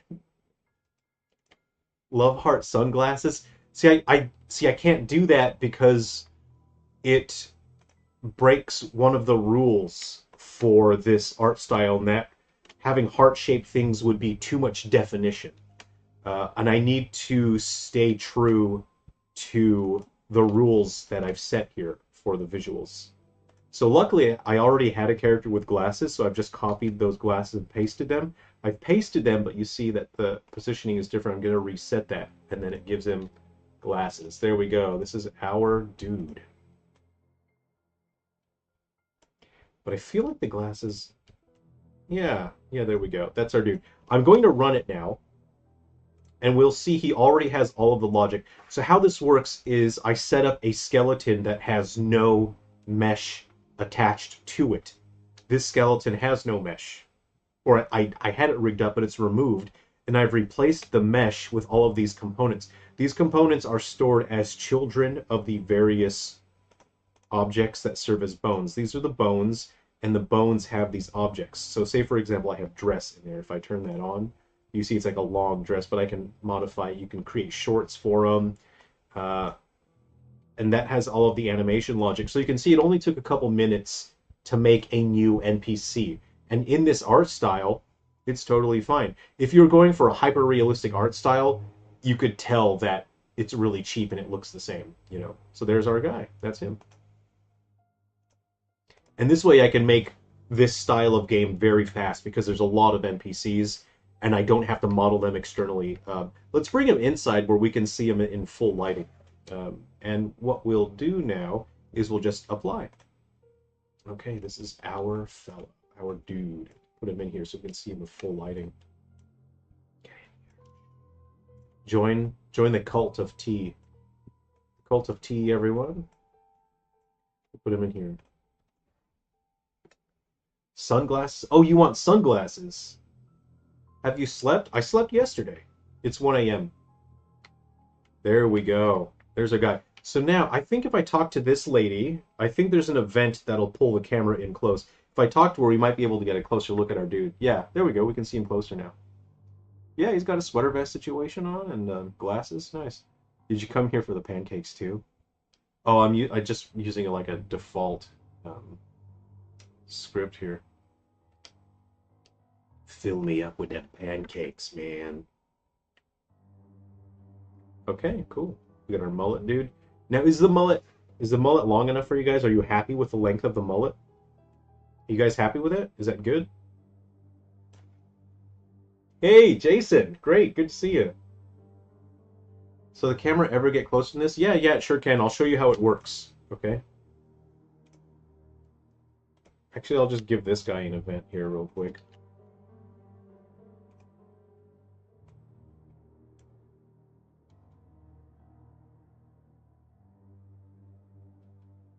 Right, so this is the collider for the event. I'll scroll up. These are my event instructions. You can define as many number of steps as you want. You dig my mullet, baby. And now we have the camera zoom instructions. We can have close, very close, and extra close. Let's go close first. All the ladies,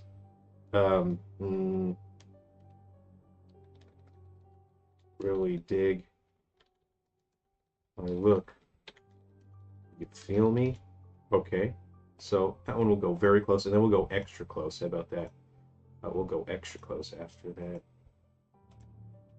I go through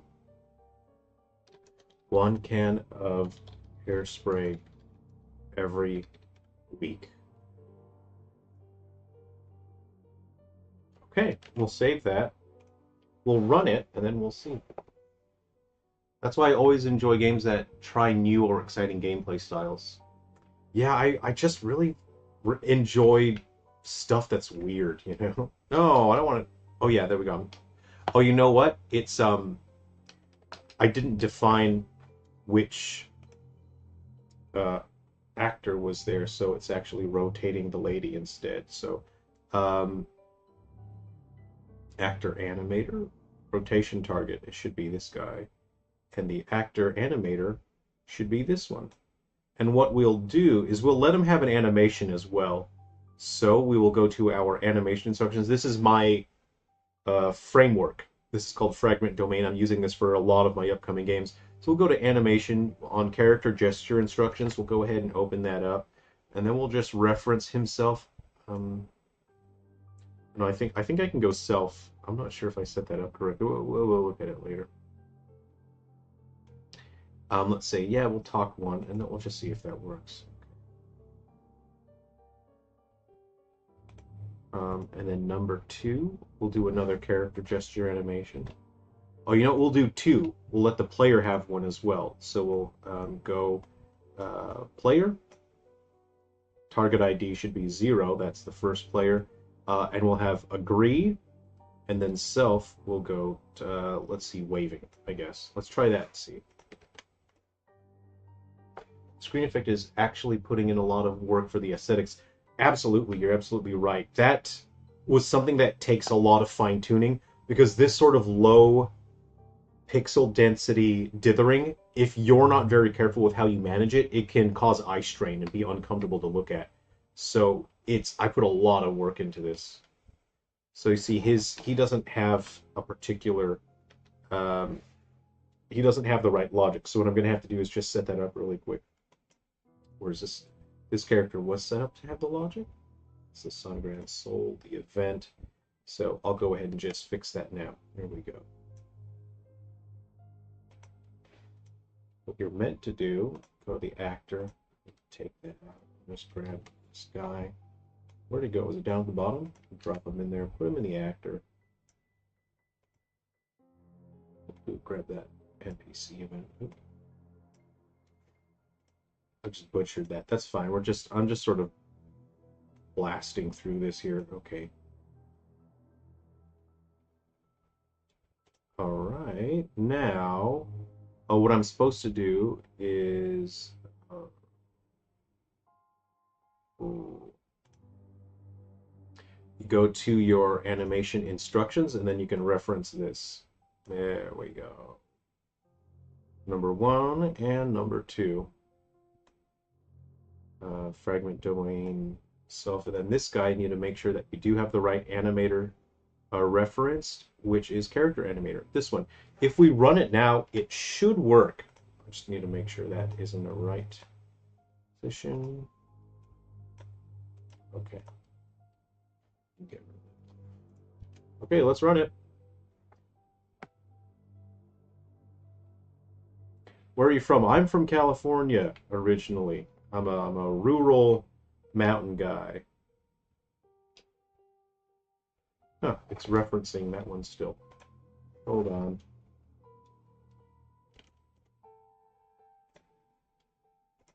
The event here. Self-actor animator. Oh, self-combatant. There we go. Self-combatant. That's what's wrong. One does not use hairspray on that glorious mullet. WD. Well, you gotta have the, you gotta have the shine, the shimmer to it.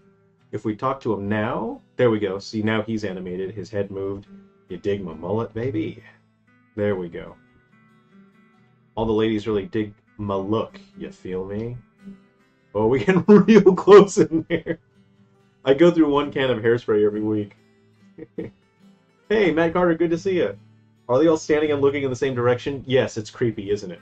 So this is just a room that I've set up to create the NPCs using my in-game framework that I've got here. But it's really unsettling the way that they're just standing around and staring. It's, I mean, a good setup for a horror game, actually. Oh, zoomed right in there.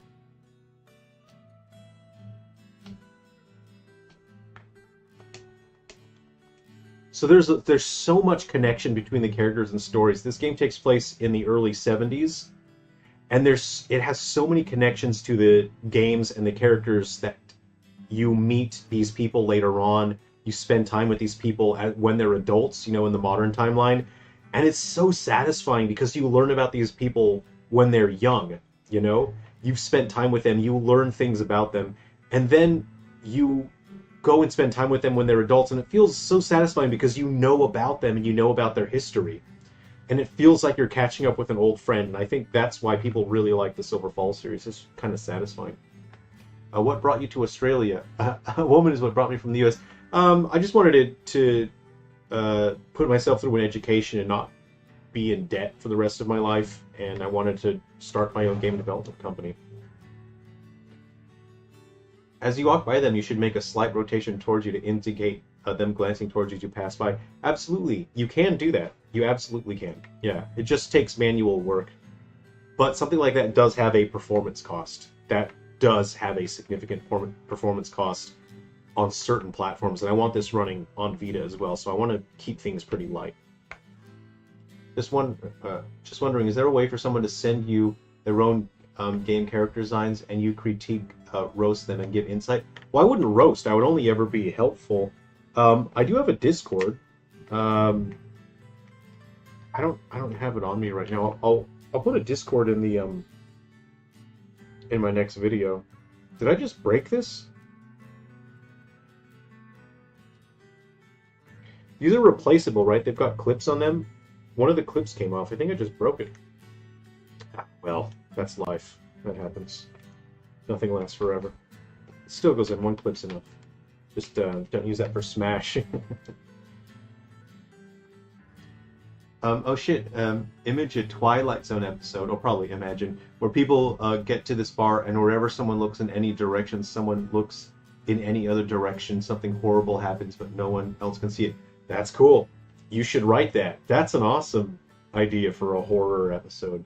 You said in the last video you put a link to your Discord. Yeah, sorry, I got really busy. Let me see if I can just grab it here. Can I open Discord? This? Okay. I'll grab it.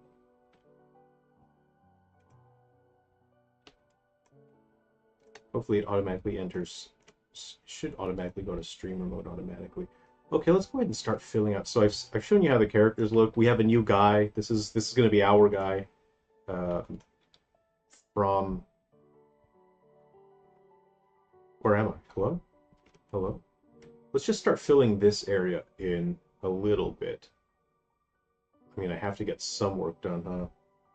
Let's pick an area. You know what? We haven't seen much of this brown area yet. Let's go ahead and just fill this in. We can see what it looks like. Okay, let me grab the Discord link. Things have been busy for me. So invite people.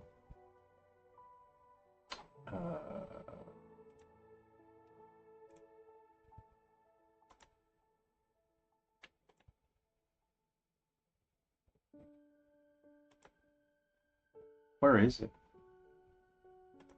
Use copy. Okay, use copy button. Okay, I'll put it in the chat now.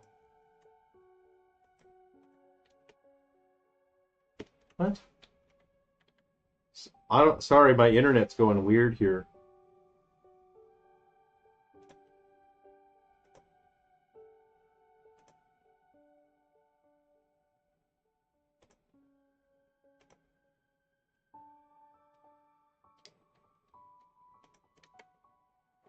Huh, it's weird. I can't get the Discord link. What's up with that?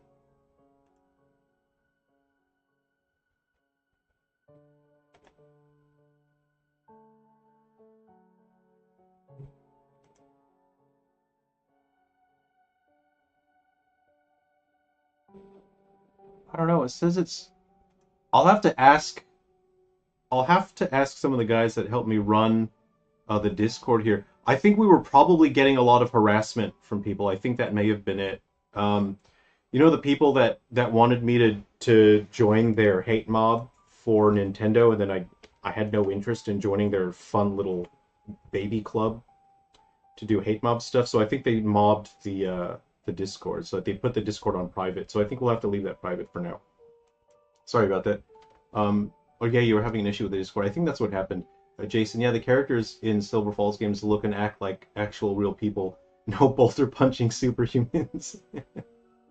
Soldier the dog is the closest thing to a superhero. So one of the characters that you can play as in 3 Down Stars, which is on the 3DS, is unlockable, is a German Shepherd. And he has access to all the same weapons as all the other characters. And it's fun because he's not good with guns. It's just a mess. It's so sloppy. And it's funny. Very funny.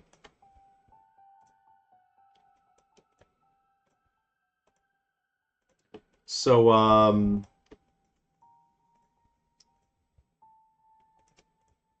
let's see.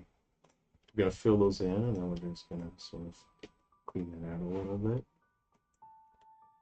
As a dev, are you happy about the Switch's Switch 2's power and 12 gigabytes of RAM. Absolutely. What I'm more excited about is the stability of the development environment. Because there's a bunch of things for Unity on Switch that are just broken that should work, but they don't. And the previous CEO of Unity, John Riccitiello, kept destroying Unity. Like, it just kept getting worse so he could inject more spyware. And everything about Unity was worse and worse and worse. And so there's a bunch of things that are broken. And it's obviously not, the people that actually make Unity, the engineers and the developers, it's not their fault. It was the CEO just trying to cram in spyware and squeeze people for money. But luckily we were able to get rid of the previous CEO, which is very difficult to do. That is not easy to do, but we did it. So I'm so excited for that because the current CEO seems like he is interested in actually creating a good product that people can actually use with real functional features. So I'm pretty excited about that. New subscriber here. Hey, welcome. It's good to see you. For you, Nintendo Switch 2 Take finally had time to check out your released game. How hard was it to develop games for Switch, by the way, Silver Falls? It's not hard to develop a game for the Switch. It's what's difficult for the Switch was figuring out what stuff is broken and then just trying to find a way to trick the game engine into not falling apart and exploding. That's the hard part. If you make a simple game, then you don't have to rely on as many engine features, and then you're going to have an easier time. But if you try to make a bigger, complex game, you'll realize more and more how broken Unity is. Hey, Kane, I really appreciate that. Thank you. I hope you're having fun hanging out on the stream.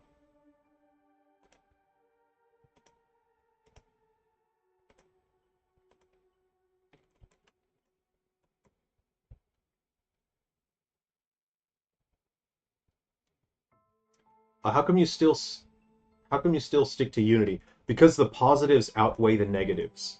There's so many things about Unity that really are just awful, and there are so many things that are excellent and fantastic. And so for me, it's a matter of, is it worth sticking with Unity? And for me, it is. I can use older versions of Unity, and I can put my games on older legacy platforms like the Vita, for example. So that's one of the big reasons why I still use Unity, is if I make things I make something, I make it in the oldest version of Unity possible that I have, and then I can put it on Vita and some other platforms, and then I can just put it through and then put it into the newer versions where I can then launch my games on newer platforms as well. So that's largely why I stick with Unity. Hey, Jason, are you still here? Are you still in the chat? Jason is one of the first people. When I first launched my games, like, Unity was broken, I was getting absolutely no sleep, and I had to launch my games. So my games launched, and they weren't in a great state. And I got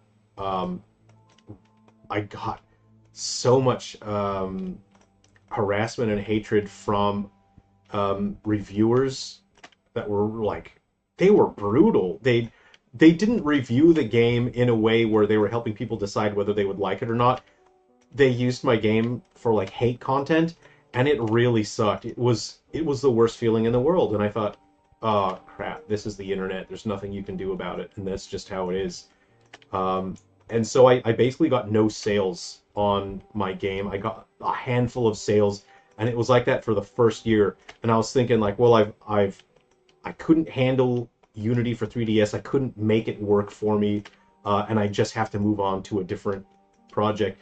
But there was 5 people that absolutely loved Silver Falls 3 Down Stars, and I was telling people, like, these are my plans for the series, but there's 2 reviewers that just destroyed my game, and people hated me. They'd never even heard of my game before, but they hated me because they were fans of this reviewer.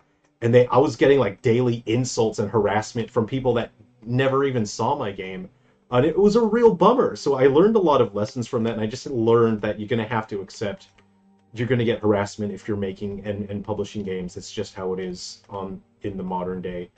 So I was getting harassed by people that, were supporters of this reviewer. Because he basically suck his audience on me. He was like, this guy sucks. He's the worst. But there were 5 people that supported me, and they kept telling me, man, I love Three Down Stars. I love Silver Falls. Please don't give up. Please working on it. So I spent a year, basically got no sales, other than like the launch week. I got no sales. So it was for 5 people, basically. I kept updating and improving Three Down Stars. And then within that time, I also launched other games. And then eventually the game started selling well. But it was a brutal first year. It was the hardest thing in the world. It was the hardest endeavor that I've ever stuck with and just done, because those reviews really ruined it for me. Once in a while I would get people send a message that were friends with that reviewer and just harassing me, and it's like, dude, you've never even seen my game. Come on, just let me make my game. But you know what? You deal with it. Jason, I think it was Destructoid that missed major game mechanics and had silly complaints. Yeah, it had real issues, but it was clear that something good was underneath. Well, it was, for example, like one of the first things that my game Three Down Stars, one of the first things that it teaches you is that when you die, all of the items respawn. Like the camera zooms in on the items, so you know. And then the reviewer complained. I think he said it was a glitch, and he was like, no, he had 2 complaints. Not that I remember, but I unfortunately have a very good memory, and I just remember small details, unfortunately. So um, it's not like I'm dwelling on it, but I'm just remembering. He said he complained that there's not enough items and that he was getting killed by enemies all the time. And then in like the next paragraph, he complained that there was a glitch that the items respawn when you die. And so in my mind, I was like, wait, why would you how can you put those 2 thoughts together? But the game, it's in the story and it's in the lore that when you die, all of the items respawn. So not only is it part of the lore and the story, but it's also there for balancing, and it's an organic way to adjust the difficulty of the game. If you are having a difficult time, the more you die, then the more items you're given. So it's there as an organic balancer to the gameplay mechanics. And then secondly, it is a part of the lore and the story, and it is brought up at some point, like these characters are wondering, is it okay for us to abuse this? Is it all right for us to die on purpose just to try to collect, more items? And it really sucked that people hated me because of what this reviewer said, but you have to learn to accept it, because that's just how the modern gaming landscape is with reviewers. And you have to just know that's going to happen. And if you know that's going to happen, I think it's a lot easier. The difficulty is not knowing that's going to happen, and then it's a shock to you. So I try to tell people about it, and I say, look, keep your chin up. It's going to happen, and don't let it bum you out, and just keep trying to make something that you care about. I'm worried about people that don't know that that's going to happen. They're not ready for it, and they'll feel really discouraged. So, I just want people to stick with it, even if they get reviews like that.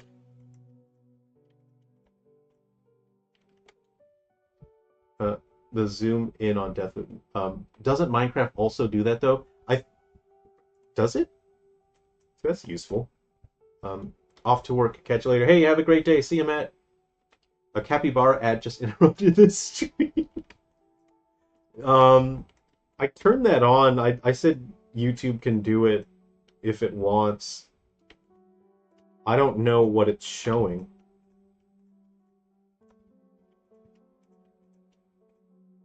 Okay, I want to make sure the player can't walk through there. So, yeah, I just want to break this visual line, see how it looks a little inorganic. I just want to make sure that it looks more organic and that the player can't walk through it. There we go. That's looking all right to me. So, Jason, if you were here, I wanted to tell you that I've been planning a remake of White Inside Its Umbra. But it's... I consider it's not like a demake, it's more like a side make. So this framework that I've made, a fragment domain, I'm going to use that to do a side make for White Inside Its Umbra. And White Inside Its Umbra is my Wii U game that relies on the gamepad, and it's insane. it treats the gamepad like it's a smart device that you actually own. You have the Wii remote, and it treats you like you're in the world. The Wii remote's like a flashlight, and it's connected to your gamepad through Bluetooth, but the game calls it AirCord. It's a different technology, but it's like a Bluetooth. But it will do things like your Wii remote is your flashlight, but it requires your Bluetooth connection to your phone. And sometimes you'll lose Bluetooth connection, and then the flashlight turns off, and you can't see anything. So now you have to use your gamepad, and you have to open the Bluetooth menu, and you have to manually reconnect your Wii remote flashlight so that you can get your flashlight back. But sometimes when that happens, you'll hear enemies approach you, like coming from a distance. You'll hear them rustling through the bushes. You'll hear their footsteps. So now you're in a position where you think, oh shit, my flashlight just disconnected itself. Now I've got to try to reconnect it, but I can hear an enemy coming after me. There is a 15% chance that when you try to connect the Bluetooth device, it'll fail. And this is inspiration that I draw from real life, where sometimes a Bluetooth device won't connect. And I thought, oh, this will make moments very tense, where you can hear a number of enemies coming towards you, and you're trying to reconnect your Bluetooth device, and you realize, oh shit, it failed to connect, you have to try again. It just makes for really exciting moments. And so that was my intent with White Inside Its Umbra, and why I can't port it to another console, because you need the gamepad and you need the flashlight. And there are so many elements in the game, like, for example, your gamepad, again, it's treated like a smart device, like a smartphone. There's a part in the game where it tells you that there's a nearby Bluetooth device that you can connect to. And it's someone's trail camera that's been ripped off of its the tree that it was on, and it's asking to connect to your phone, and you can choose to connect to the phone. And if you do, you'll see a picture of a creature on the trail camera. And it's the first time you learn about the creature, that this creature can't be seen by the human eye, but it can be seen by digital cameras. So when you hear this creature, you have to open your camera app on your gamepad, and now you're holding that up, and you're looking for the creature because you can't see it on the TV. But the creepy thing is that it's vertical, so your vision's limited. So there are moments in the game where you're looking for this invisible creature, you think you found it, you look back on screen, but then there's another enemy that you didn't realize was there, and then you get just organically jump scared, you know? And it's moments like that that are so exciting and so thrilling. You can't do that on any other console. So I can't port White Inside Its Umbra. I throw my device due to being spooked. I can't talk about the work that I've done with Nintendo or our correspondence, but I can tell you that it took months of refining the game, because it was a little too scary and a little too startling in some points, and I had to find a way to make the game safer for people, because people that were testing, like I had people here come into my office and test it, and they were like nearly dropping the gamepad at certain points because parts of the game were so effective, and they were like, oh shit, man. So, yeah, when I lose my glasses, I have to use my phone camera to find them. This is based on real life. See, something like that works really well as like a horror setup. Oh, has anyone here ever played one of Jerrel's games? They're so hard to find. Look, I'll put the link to the itch.io. There's a bunch here that you can grab. When are your games coming to PC? Soon. This game that I'm working on, it's sort of connected to one game that will be on Steam. But these you can play on emulators on the PC. Actually, this one is a PC version here. This one, Clasher Ball. It says PC, PS Vita. It's a demo, but you can play it on the PC.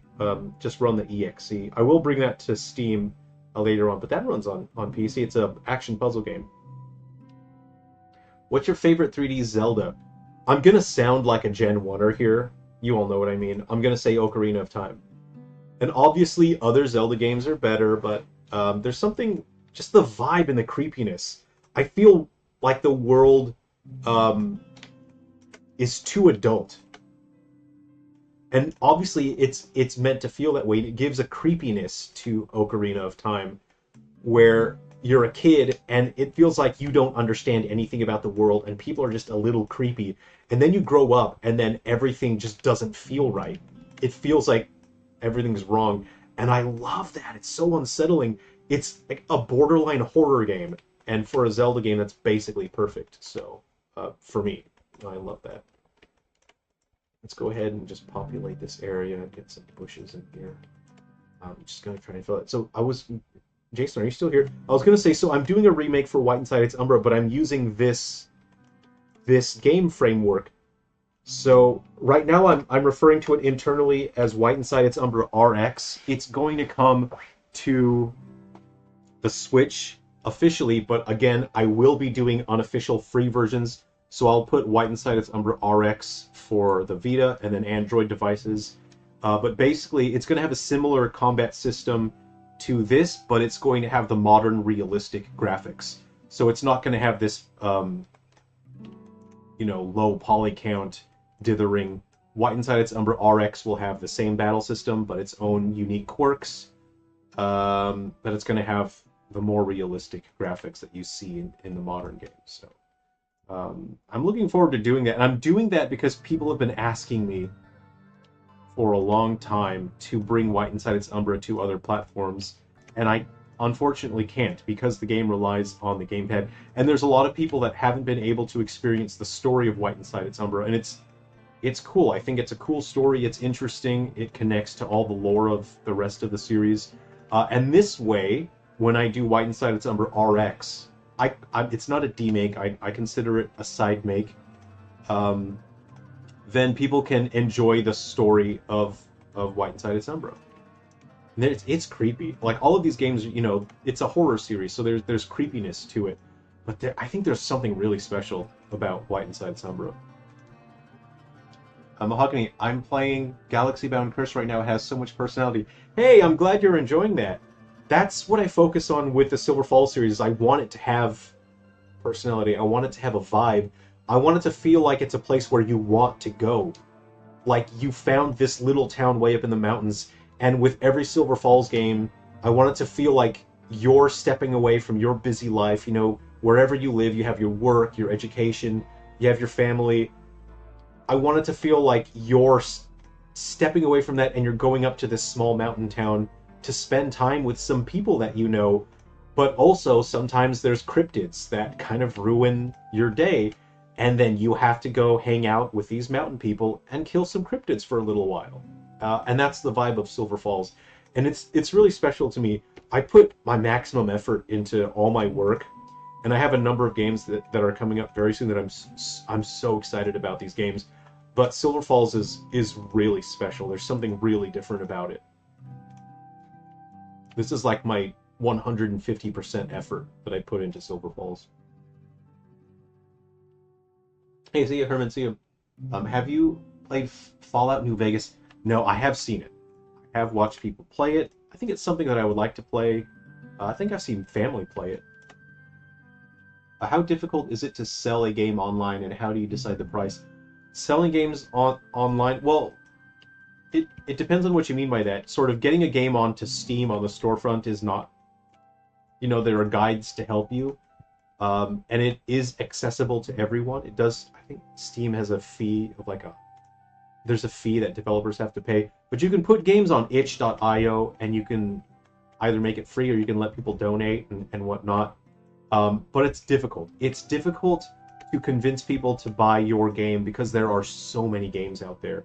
And you have to give people something that is going to be good, that's going to be worth the money, because there are so many options for games for people to play. So it's pretty difficult. It's very challenging. It can often feel disheartening, like it can often feel like you just can't reach anyone. But if it's something you really care about, then stick with it, and just try. You gotta put in your maximum effort. I'm just gonna run through this area. I want to see what this looks like here.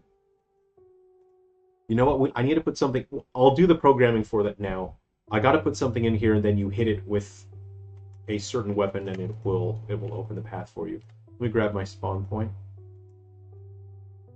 The music we're listening to right now is from 3 Down Stars. if you happen to find the ROM and you can play it, then I'd be happy if you could play it. Jerrel, have you ever seen Encrypted? Mr. He's So Happy. I haven't. I would like to. I know nothing about Silver Falls series, so I'm so curious about it.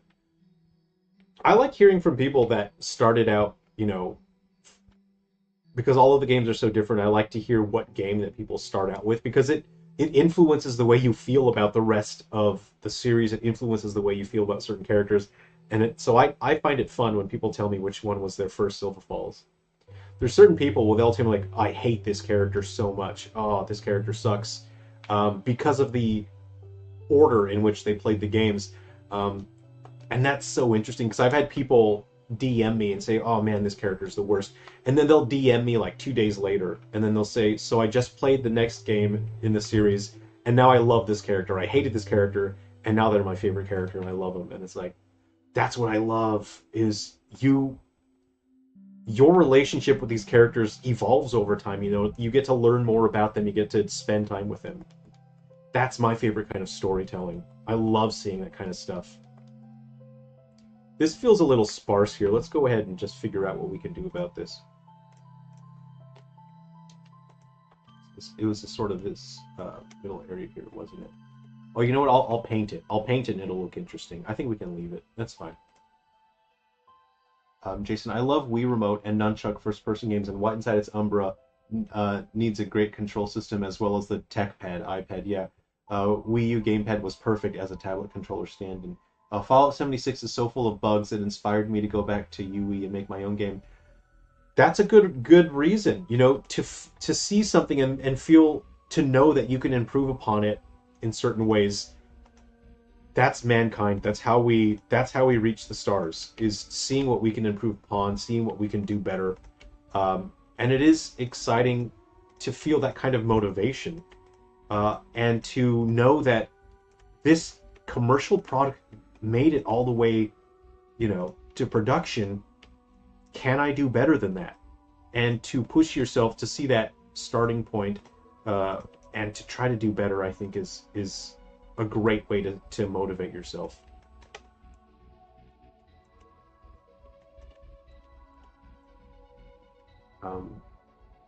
How would you know you ain't got any Steam games?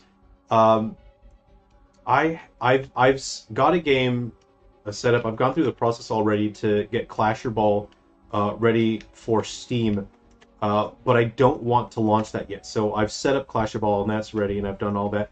But I don't want Clasher Ball to be my first game on Steam. It's an action-adventure game, and I know not everyone is into that kind of game, and so I want my first Steam game to be an action-adventure game like this one, to where it's just the genre that basically anyone can jump into and enjoy. Whereas Clash of Ball is not a game that everyone would enjoy, because it's kind of a weird puzzle game, you know? Not everyone likes weird puzzle games.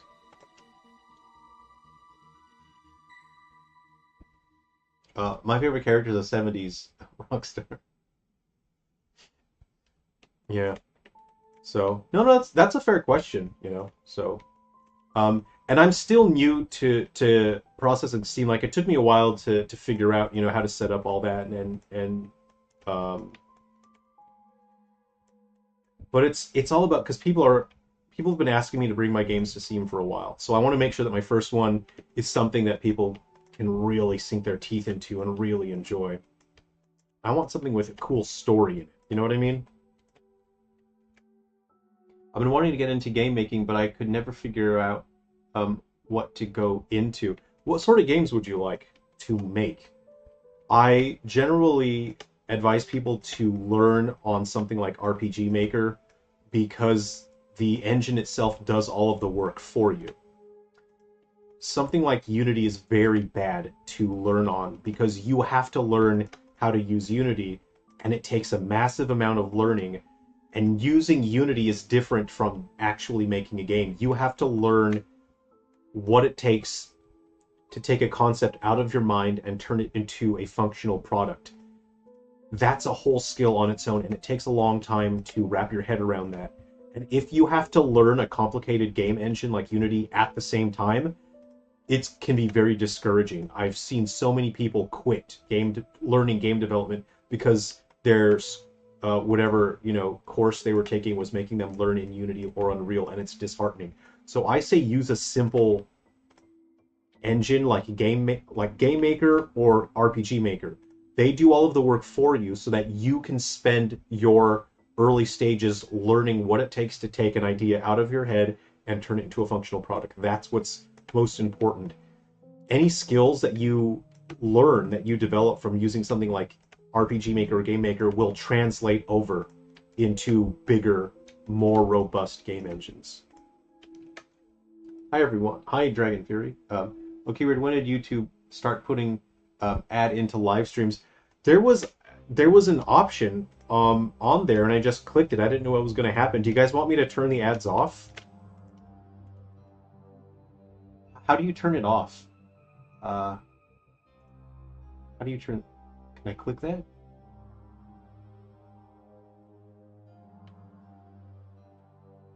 Dragon Fury, love your positivity about everything. I really appreciate that. Thanks for that. I'm glad you're here. Have you ever told a lie? Of course I've told a lie. Of course people tell lies.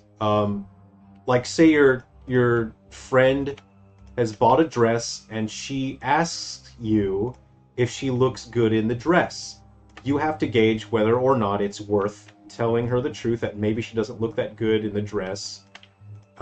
You have to gauge whether or not it's worth telling the truth, or if upsetting her is gonna make her throw something at your head. And sometimes it's better to tell your friend that she looks great in that dress, because the alternatives will be that she's gonna pick up her phone and throw it at you. So there you go. Well, see, it's a lie in that like she's asking me what I think about how she looks in it. I grew up, in high school. I had friends that we were really close with. We spent a lot of time with each other. My friend's name was Alex, and it's sometimes, man, you just gotta, if you're a female friend, you just gotta tell them they look fantastic. You just gotta gauge it. She loves Donkey Kong. We spent a summer, this is forever ago. We spent a summer playing through all of the Donkey Kong games on Super Nintendo. That was so fun. We didn't 100% it though. Like that would have been too hard doing all of that. Let me go ahead and check traversal in this area. Okay, this area is becoming too dense now, so I got to start removing stuff here. We're getting a little too dense.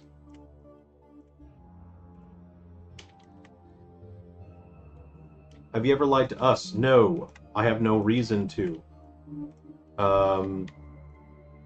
There's nothing. I'm not here as like this. Here's the thing, why I say I'm not a YouTuber is that to be a successful YouTuber, your goal is you have to be popular. You have to do what makes you popular. You have to do what makes people like you. But I'm not setting out to be a YouTuber. That's not one of my objectives. I don't care about I don't care about being popular. I don't care about making people like me. That's not my objective here. And so I have no reason to lie about anything.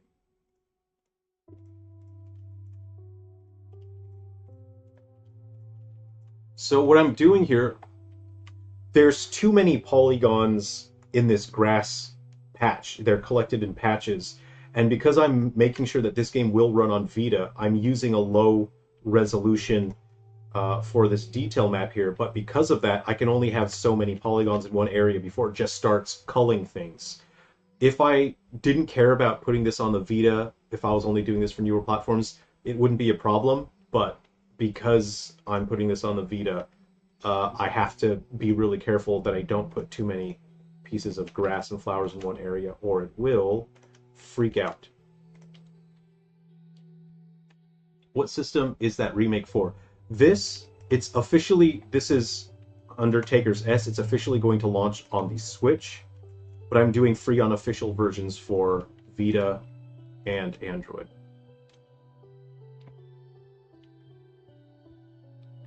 Mr. He's so happy. What happened to your friend? He sounds like you were close to her.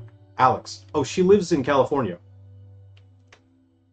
so I don't get to see her very often. But that's one of the friends that I grew up with. You know, I was very close with the friends, and I'm so lucky. I feel like I'm kind of like the luckiest person in the world when it comes to my adolescence and growing up, because I had friends that liked the same games that I liked, and it wasn't where I lived. It wasn't cliquey. There wasn't, you know, oh, these are jocks, these are nerds, these are goths.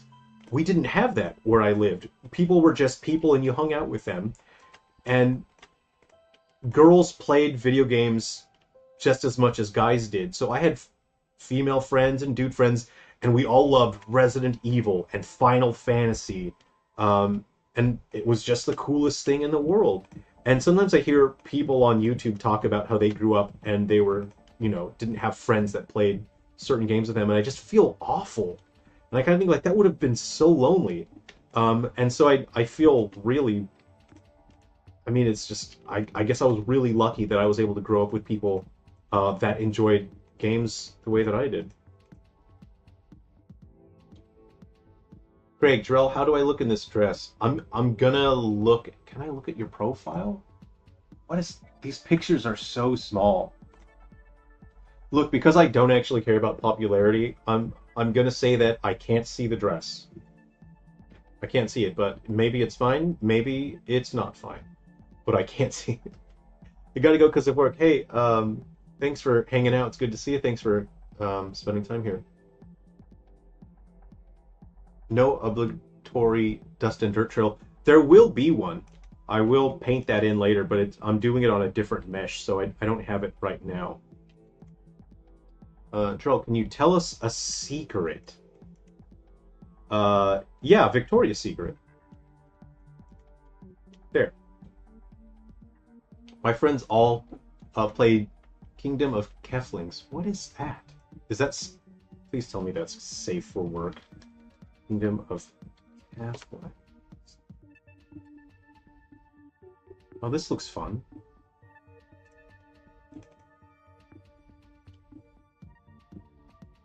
It's playing right now. Oh, that's... I'm gonna set this... We're going creepy here. This looks fun. It's like a town sim.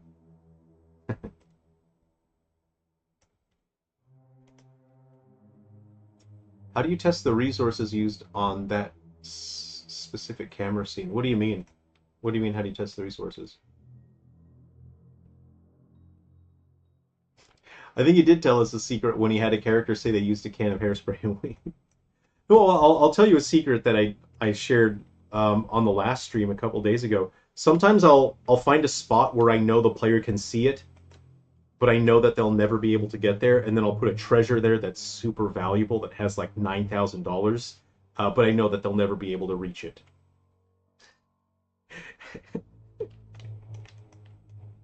That sort of thing makes me laugh. But I partly do that, I mean, one, to tease people, but secondly, I know that someday eventually someone's going like to do a hack, and then they'll do a walk through walls situation, and I want people to feel rewarded for doing the walk through walls cheap. Dude, Keflings is a blast from the past. Did your friends play it on the Xbox 360? Is that what it was on?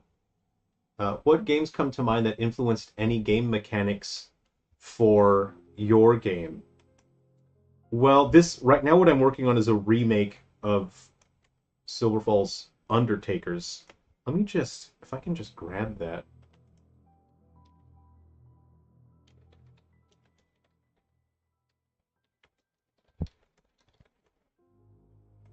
So I'll put the link in the description.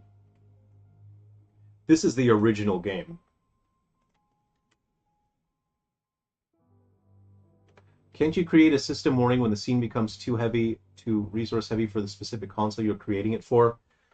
Yeah, you potentially could do something like that if you wanted to do that. Yeah, that's possible. But it's easier to just run the scene on hardware, and then you see the performance, and then you understand it. You get a feel for it. And once you have an understanding of it, you don't need something to tell you because you understand it, you know it. So this is the original. This is the original Undertakers. This was partly inspired by E.T. the Extraterrestrial for the Atari 2600, and I'll show you the mechanics that are inspired by that. It inspired the whole idea of the Undertakers. The Undertakers are huge, giant cryptids that drag you into the ground. They drop you in a pit. And this is inspired by E.T. the Extraterrestrial. And if you don't let go of the button at just the right time, you get dropped back down into the hole immediately.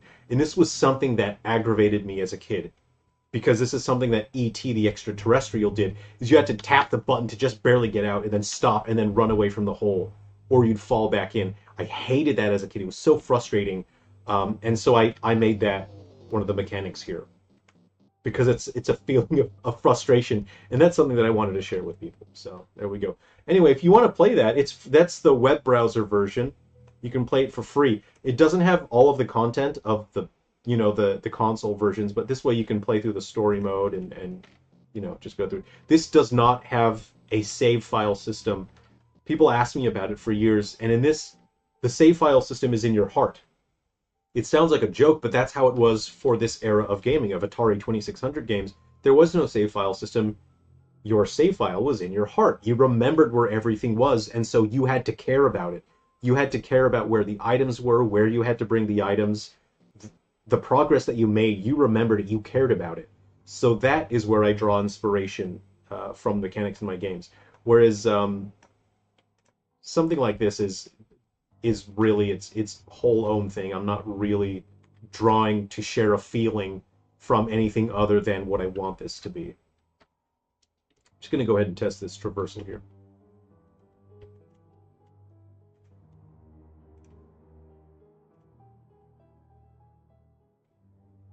Oh no, E.T.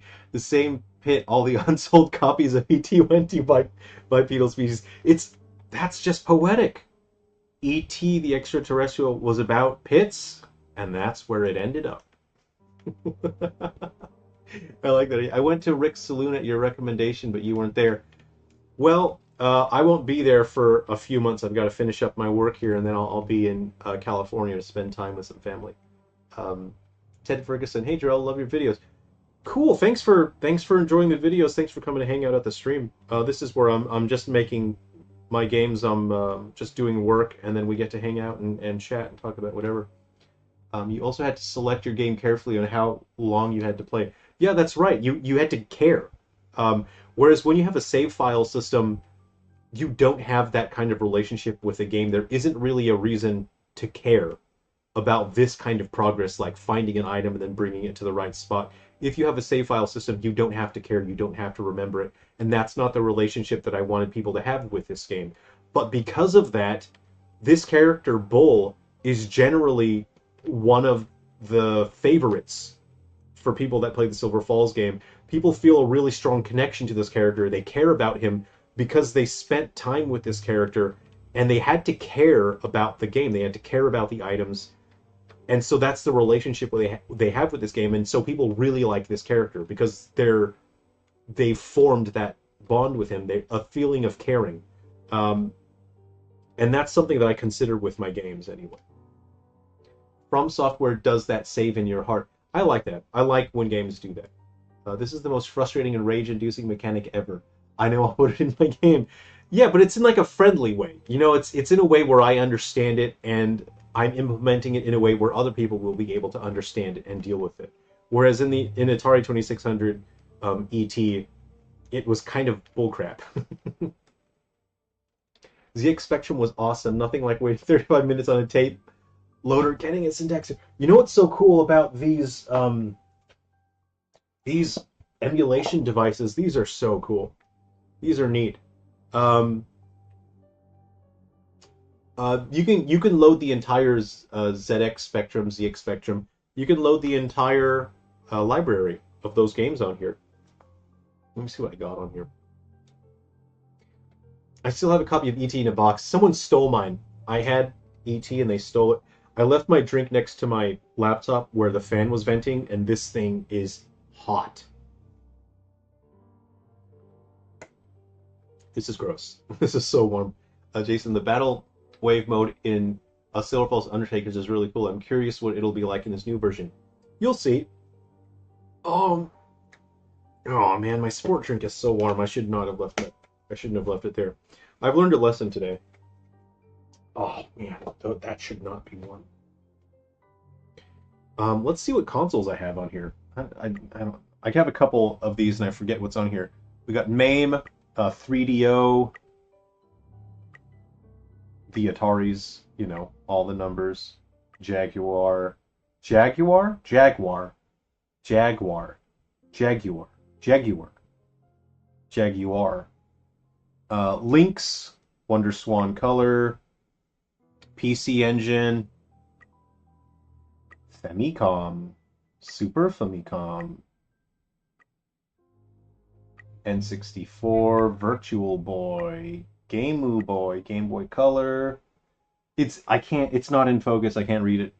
Game Boy Advance, DS, the Sega SG-1000, Mega Drive. I mean, you can put tons of stuff on here. 32X, Neo Geo, Game Gear, Dreamcast, PSP, PlayStation, and television. ColecoVision. I think, yeah, you get the point. Sharp X6800, the Watara Supervision. Anyway, you get it. These things can play anything. I love having obscure libraries on this, just doing a bunch of obscure gaming and finding stuff I've never heard of before. Hey, Brian the Bob, howdy. My save files were written on a piece of paper. Yep.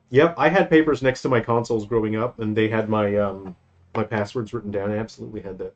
First video game I played was Goonies 2 on my dad's old NES. Yeah, awesome. I remember writing down the save code at the end of every session, since it stayed at my grandparents' house and I'd have to save it. You know, I still enjoy playing old games like that. A few years ago, I was actually just using my phone to take pictures of passwords. Because I like playing games on original hardware. And yeah, it's nice to play it on the emulators, but sometimes I prefer playing on original hardware. So this is a situation, these are elements that I have to pay attention to. See how these trees are too close together? They're not right. So what I need to do is find out where the player is. Where am I? Come on.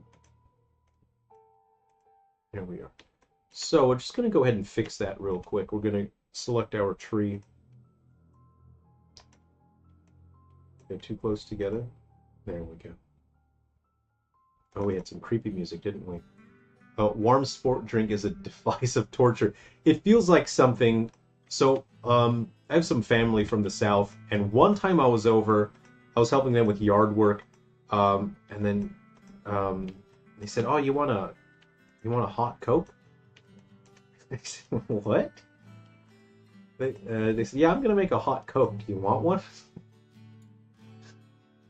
What's a hot Coke? So she poured Coke into a saucepan and boiled it. She brought it to a boil. And we had hot Coke. And I guess that's something they did in Mississippi a long time ago. It's new to me. It wasn't bad. I could see that being fine for, you know, a cold day. But I guess hot sport drink is now it's my thing. That's my whole gimmick now. I'd say the OG Xbox with an HDMI mod is the best emulation machine you will ever get. My only video on this profile has a crystal LED. Oh, nice. Yeah, we had an Xbox. It was all, you know, kitted out for emulation and everything. Gotta get to work. Hey, Ted Ferguson, thanks for hanging out. Good to see you. I'll try to stream more regularly so we can just hang out. I'm still spoiled by autosave. I know. Emulators have save points, though, so make sure to keep that in mind with save points as well. He's a strong little tree. He's got a bright bum. Boiled Coke, interesting. Look, I say don't criticize people for their weird drinks that they drink, you know? If a gaming YouTuber was to play one of your games, what should it be? I don't know. My games are the opposite of stuff that's meant to be played on YouTube. Like, the games that do well are stuff where streamers can play it and then they can have this big bombastic experience. They can bring laughs and entertainment to their audience. But my games are the exact opposite of that. My games tend to be really personal experiences. Like, they're quiet and understated, and it feels like you're sharing these really personal moments with these characters. There's something that I really try to get across with my games is it feels like you're sharing personal moments that maybe are a little too personal, and it feels like there's a little bit of voyeurism, so you feel a little bit of guilt with the amount that you see of these characters' lives. You feel a little bit guilty because you've seen too much, and now you know a little too much about these people, and you cannot make that kind of experience effective and genuine if your game is this big, bombastic, exciting thing. So my Silver Falls games are not big and exciting. They're quiet, and they're a little uncomfortable, and they sometimes feel too personal. And to me, that's such an interesting experience, but they're not interesting for YouTubers to cover or streamers or anything like that. But there was a streamer that played Ghoul Busters, and he really liked it. He said his audience really enjoyed watching it. So yeah, Ghoul Busters again is available on Switch, and if you are a Patreon supporter, you can download this alpha version that's going to be free on the Vita. So it's available on Patreon right now. You can put it on your Vita and play it if your Vita has Homebrew enabled. It's missing save files and your items, but you can still play through the whole game, and I am working on this right now. It'll be free to everybody once that's done. Pepsi's greater than Coke. I'm on the Pepsi train. I'm on Team Pepsi. I'll have a Coke if there's no Pepsi, though. I'm not going to complain about it. I'm not one of those anti-Cokers. Does anyone in the chat know an anti-Coker? And they're just like, won't shut up about it, you know? I'm not. I'm good with Coke. So see how it's just a little sparse, you know? So what we're going to do is just start adding more of these trees here to now build a sense of organic distribution for these trees here. I think that'll be nice. That'll fill in some of those empty spots as well. But I still want to sort of guide the player through this path here. So I want to place these in such a way to where it feels like the player is still being guided. I get to hide all kinds of different items, and weapons, and secrets in here. Ammunition is going to be a big deal in this game. Ranged weapons are going to be very important, so you're constantly looking for items that you can throw. One of the items that you can get is a throwing item that is a stick. You'll be finding them all over the place, but they're going to be important because you want to save your ammunition for your guns. You'll save them for the big, difficult enemies.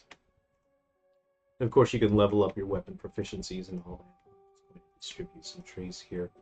You can do this in a bigger way that's more roundabout, and I like to have a more bespoke, fine control over all the different aspects here. I need to come through and break the line on that. Retron 5 can play originals and SD card, NES, SNES. That's awesome. Did you do an April Fool's game called Silver Fart? No.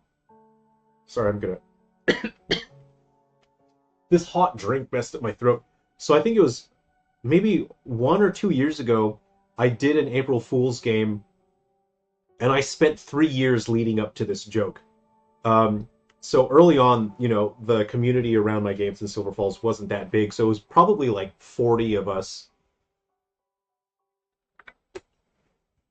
It's not good how warm this is.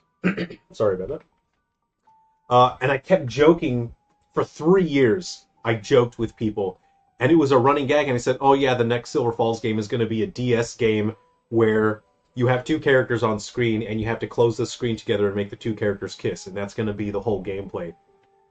So I spent 3 years making that joke, and then one April Fool's, I actually made the game. I actually made it, and I played it on live stream, and nobody believed me. Not a single person believed me that it was real, and I said, guys, the link is right here. Download and play the game. It took me like 4 or 5 hours to convince people that the game was real. And so in this game, the characters, there's 2 characters on either side of the screen. You know, you hold the DS vertically. You have a character on the left screen and the right screen, and if you think the characters should kiss, you close the DS and it makes the characters kiss. And you're trying to build up your romance and your vibe. And your job is you need to figure out which characters do want to kiss and which characters don't want to kiss. If there's 2 characters that don't want to kiss and you make them kiss, you ruin the vibe. You really ruin the vibe.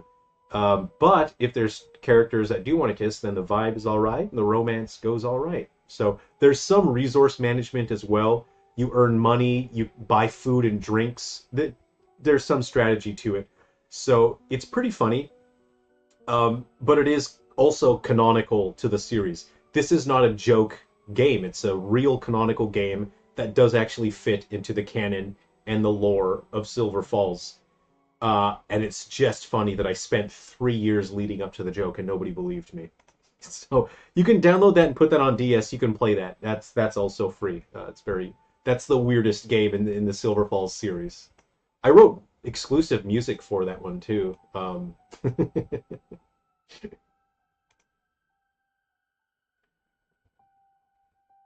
Jerrel, are you a use my arsenal or 99 potions during credits player?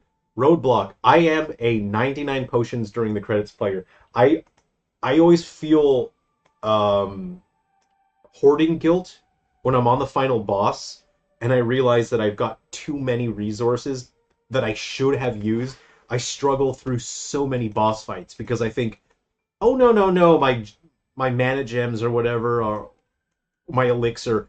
There's going to be a tougher boss later on. I'll save my items. So yeah, by the end of the credits, I'm normally maxed out on a bunch of stuff. So that's how it is. I wondered how that fit into the Silver Falls universe. So yeah, how the story that it's actually referenced in other games as well. How this fits into the story is that there's a guy who orders a liqueur, like a drink ingredient from overseas, and they say, "Oh yeah, cool, this liqueur is really popular in Europe. Let's put it in the drinks, and let's all just hang out." But that ingredient that they got for drinks is actually like banned in a bunch of different countries because it makes people really, you know, it makes people really feel like they need to have some action. And so it's basically these people basically get accidentally drugged while hanging out behind the bar, and now everyone wants to smooch each other. That's the story of it. It's something stupid, but it is referenced in other games. Like the guy's always looking for like cool ingredients from overseas, and he's always buying weird stuff off the internet or like from the back of magazines, and it's always something dodgy. And this is like the punchline to this guy always getting suckered into buying something stupid. And he ended up, sort of accidentally kind of drugging his friends. Aphrodisiac. There you go. It's a bit of that. It should have made random noises happen, but as soon as you open, it's as if nothing happened. That'd be cool. That'd be cool if you could do that. Have it still play sounds while it's closed. It's past 2 p.m., so I seriously have to get some sleep now. Yeah, so hey, I got a bunch of work done. We'll run through this. We'll just double check the traversal here. Let me just drop a couple green trees in here. I'll drop a couple of these guys in here to help the distribution feel a little more organic. So yeah, I just want to thank you guys for hanging out. It's always fun just talking about. We can talk about whatever, and it's always really fun. So it's fun also because this kind of game development is very grindy, and it's sometimes quite disheartening. You don't get to see other humans if you're a solo developer. So yeah, I just appreciate you guys hanging out with me. It's been a lot of fun. So yeah, we'll run it. We'll just check the traversal, and then we'll have to clock out. There's a duck that's been chilling in my yard for the past few days. She's sitting on my pool right now. Do you like ducks, Sungran? Mahogany. I love ducks. One of my upcoming Silver Falls games is called Silver Falls Duck Season. There's going to be two versions. One version will be on the DS, and the other version will be on the Switch. The version on the DS takes place in the early 2000s, and then the version on the Switch takes place in modern days. So there's two Duck seasons. One is actually a sequel. So I'm hoping I'll have time to do that later this year, but that's one of the games I've been working on. So in Silver Falls Duck Season, you manage an army of ducks, and it's kind of like a real-time strategy game where you have to battle cryptids with your army of ducks. There's different colors of ducks, and they have different stats and special abilities. So you have red, green, gold, blue, white, and black. And each category of ducks has an ability that you need to rely on to deal with certain situations in battle. So it's like an RTS where you use an army of ducks. So yeah, I like ducks. Ducks are red. I made an April Fool's thing once. I linked cryptic images and files, and you had to figure out what to do with them. Oh, cool! Like a puzzle. Up to a link to a demo of my game. None of my friends ever saw. It might have been too difficult. That's cool though. The link still says 0 downloads. Um, that's so sad. Maybe you can just share the download link with people and they can try it. Dude, I knew you were a real one, but I didn't knew you were in the space. Ducks are cool. I like ducks. Jerrel, someone told me you were 56. Is that right? Whoa.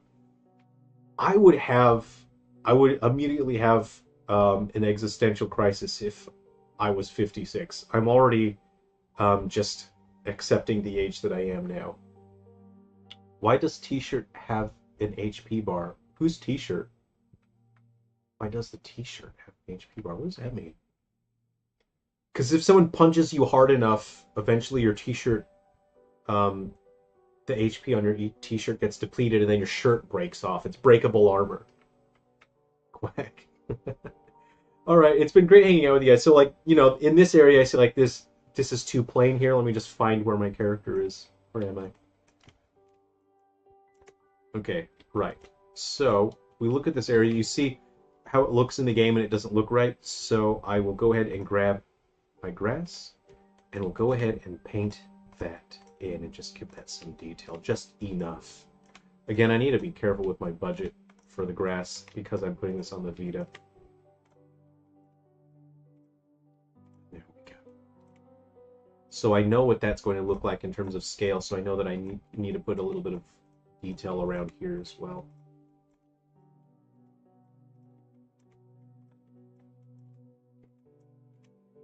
A little bit of green grass in there as well. Okay, that is looking good.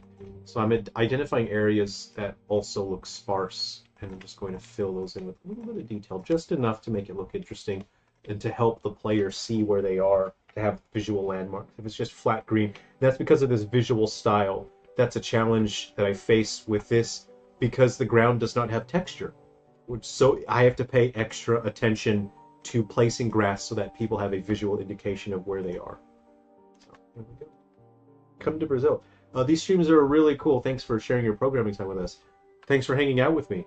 Honestly, this is fun, but when you have to do, you know, 6 hours of it nonstop, it's a bit disheartening. So it's really cool being able to hang out. So look, we'll keep up the regular streams since this format seems to work well. I am actually getting work done at a reasonable pace, and we're having fun chatting about whatever we want. So I better get to sleep. It's 2:13. Thanks, everyone. Take care. Oh, the blue bar. Oh, that's energy. Not this game won't use it, but this framework has an energy. You know, like your mana. So it's here, but in the actual version of the game, there won't be an energy bar because this game doesn't use it. But I can make games using this framework that do feature the energy bar. The PSP and Vita was such a ridiculous thing. It was simply too powerful. We couldn't take advantage of it. I will never forgive Sony for abandoning the Vita. And don't get me started because I won't stop, and I do need to get some sleep. But this is why I still make Vita games. I really like the Vita. I know that there's other people out there that feel the same way, and I will never forgive Sony for abandoning it. So that's why I'm making games for it still, and I will continue to make games for the Vita for probably as long as I live. So there we go. Hey, Anthony. Thanks. Yeah, thanks for being here. Kem? Is it Kem? Mong? Chem? Mong? That was a travesty. They abandoned it. They basically took all of their Vitas and threw it under a bus. So this is my way of trying to make up for that in my own way. Thanks, everyone. Have you done a USB-C mod to your Vita? No. I would like to because I really don't like this connector. I feel super uncomfortable about this. It feels like it's going to break at any point. At some point in the future, I'm sure it will break because it feels pretty dodgy. You can do USB-C mod at some point. Class dismissed. Good night, everyone. It's almost 2:15 here. I'm gonna get some sleep. Gotta wake up and then straight back to work. All right. Take care. Thanks, everyone. It's been fun.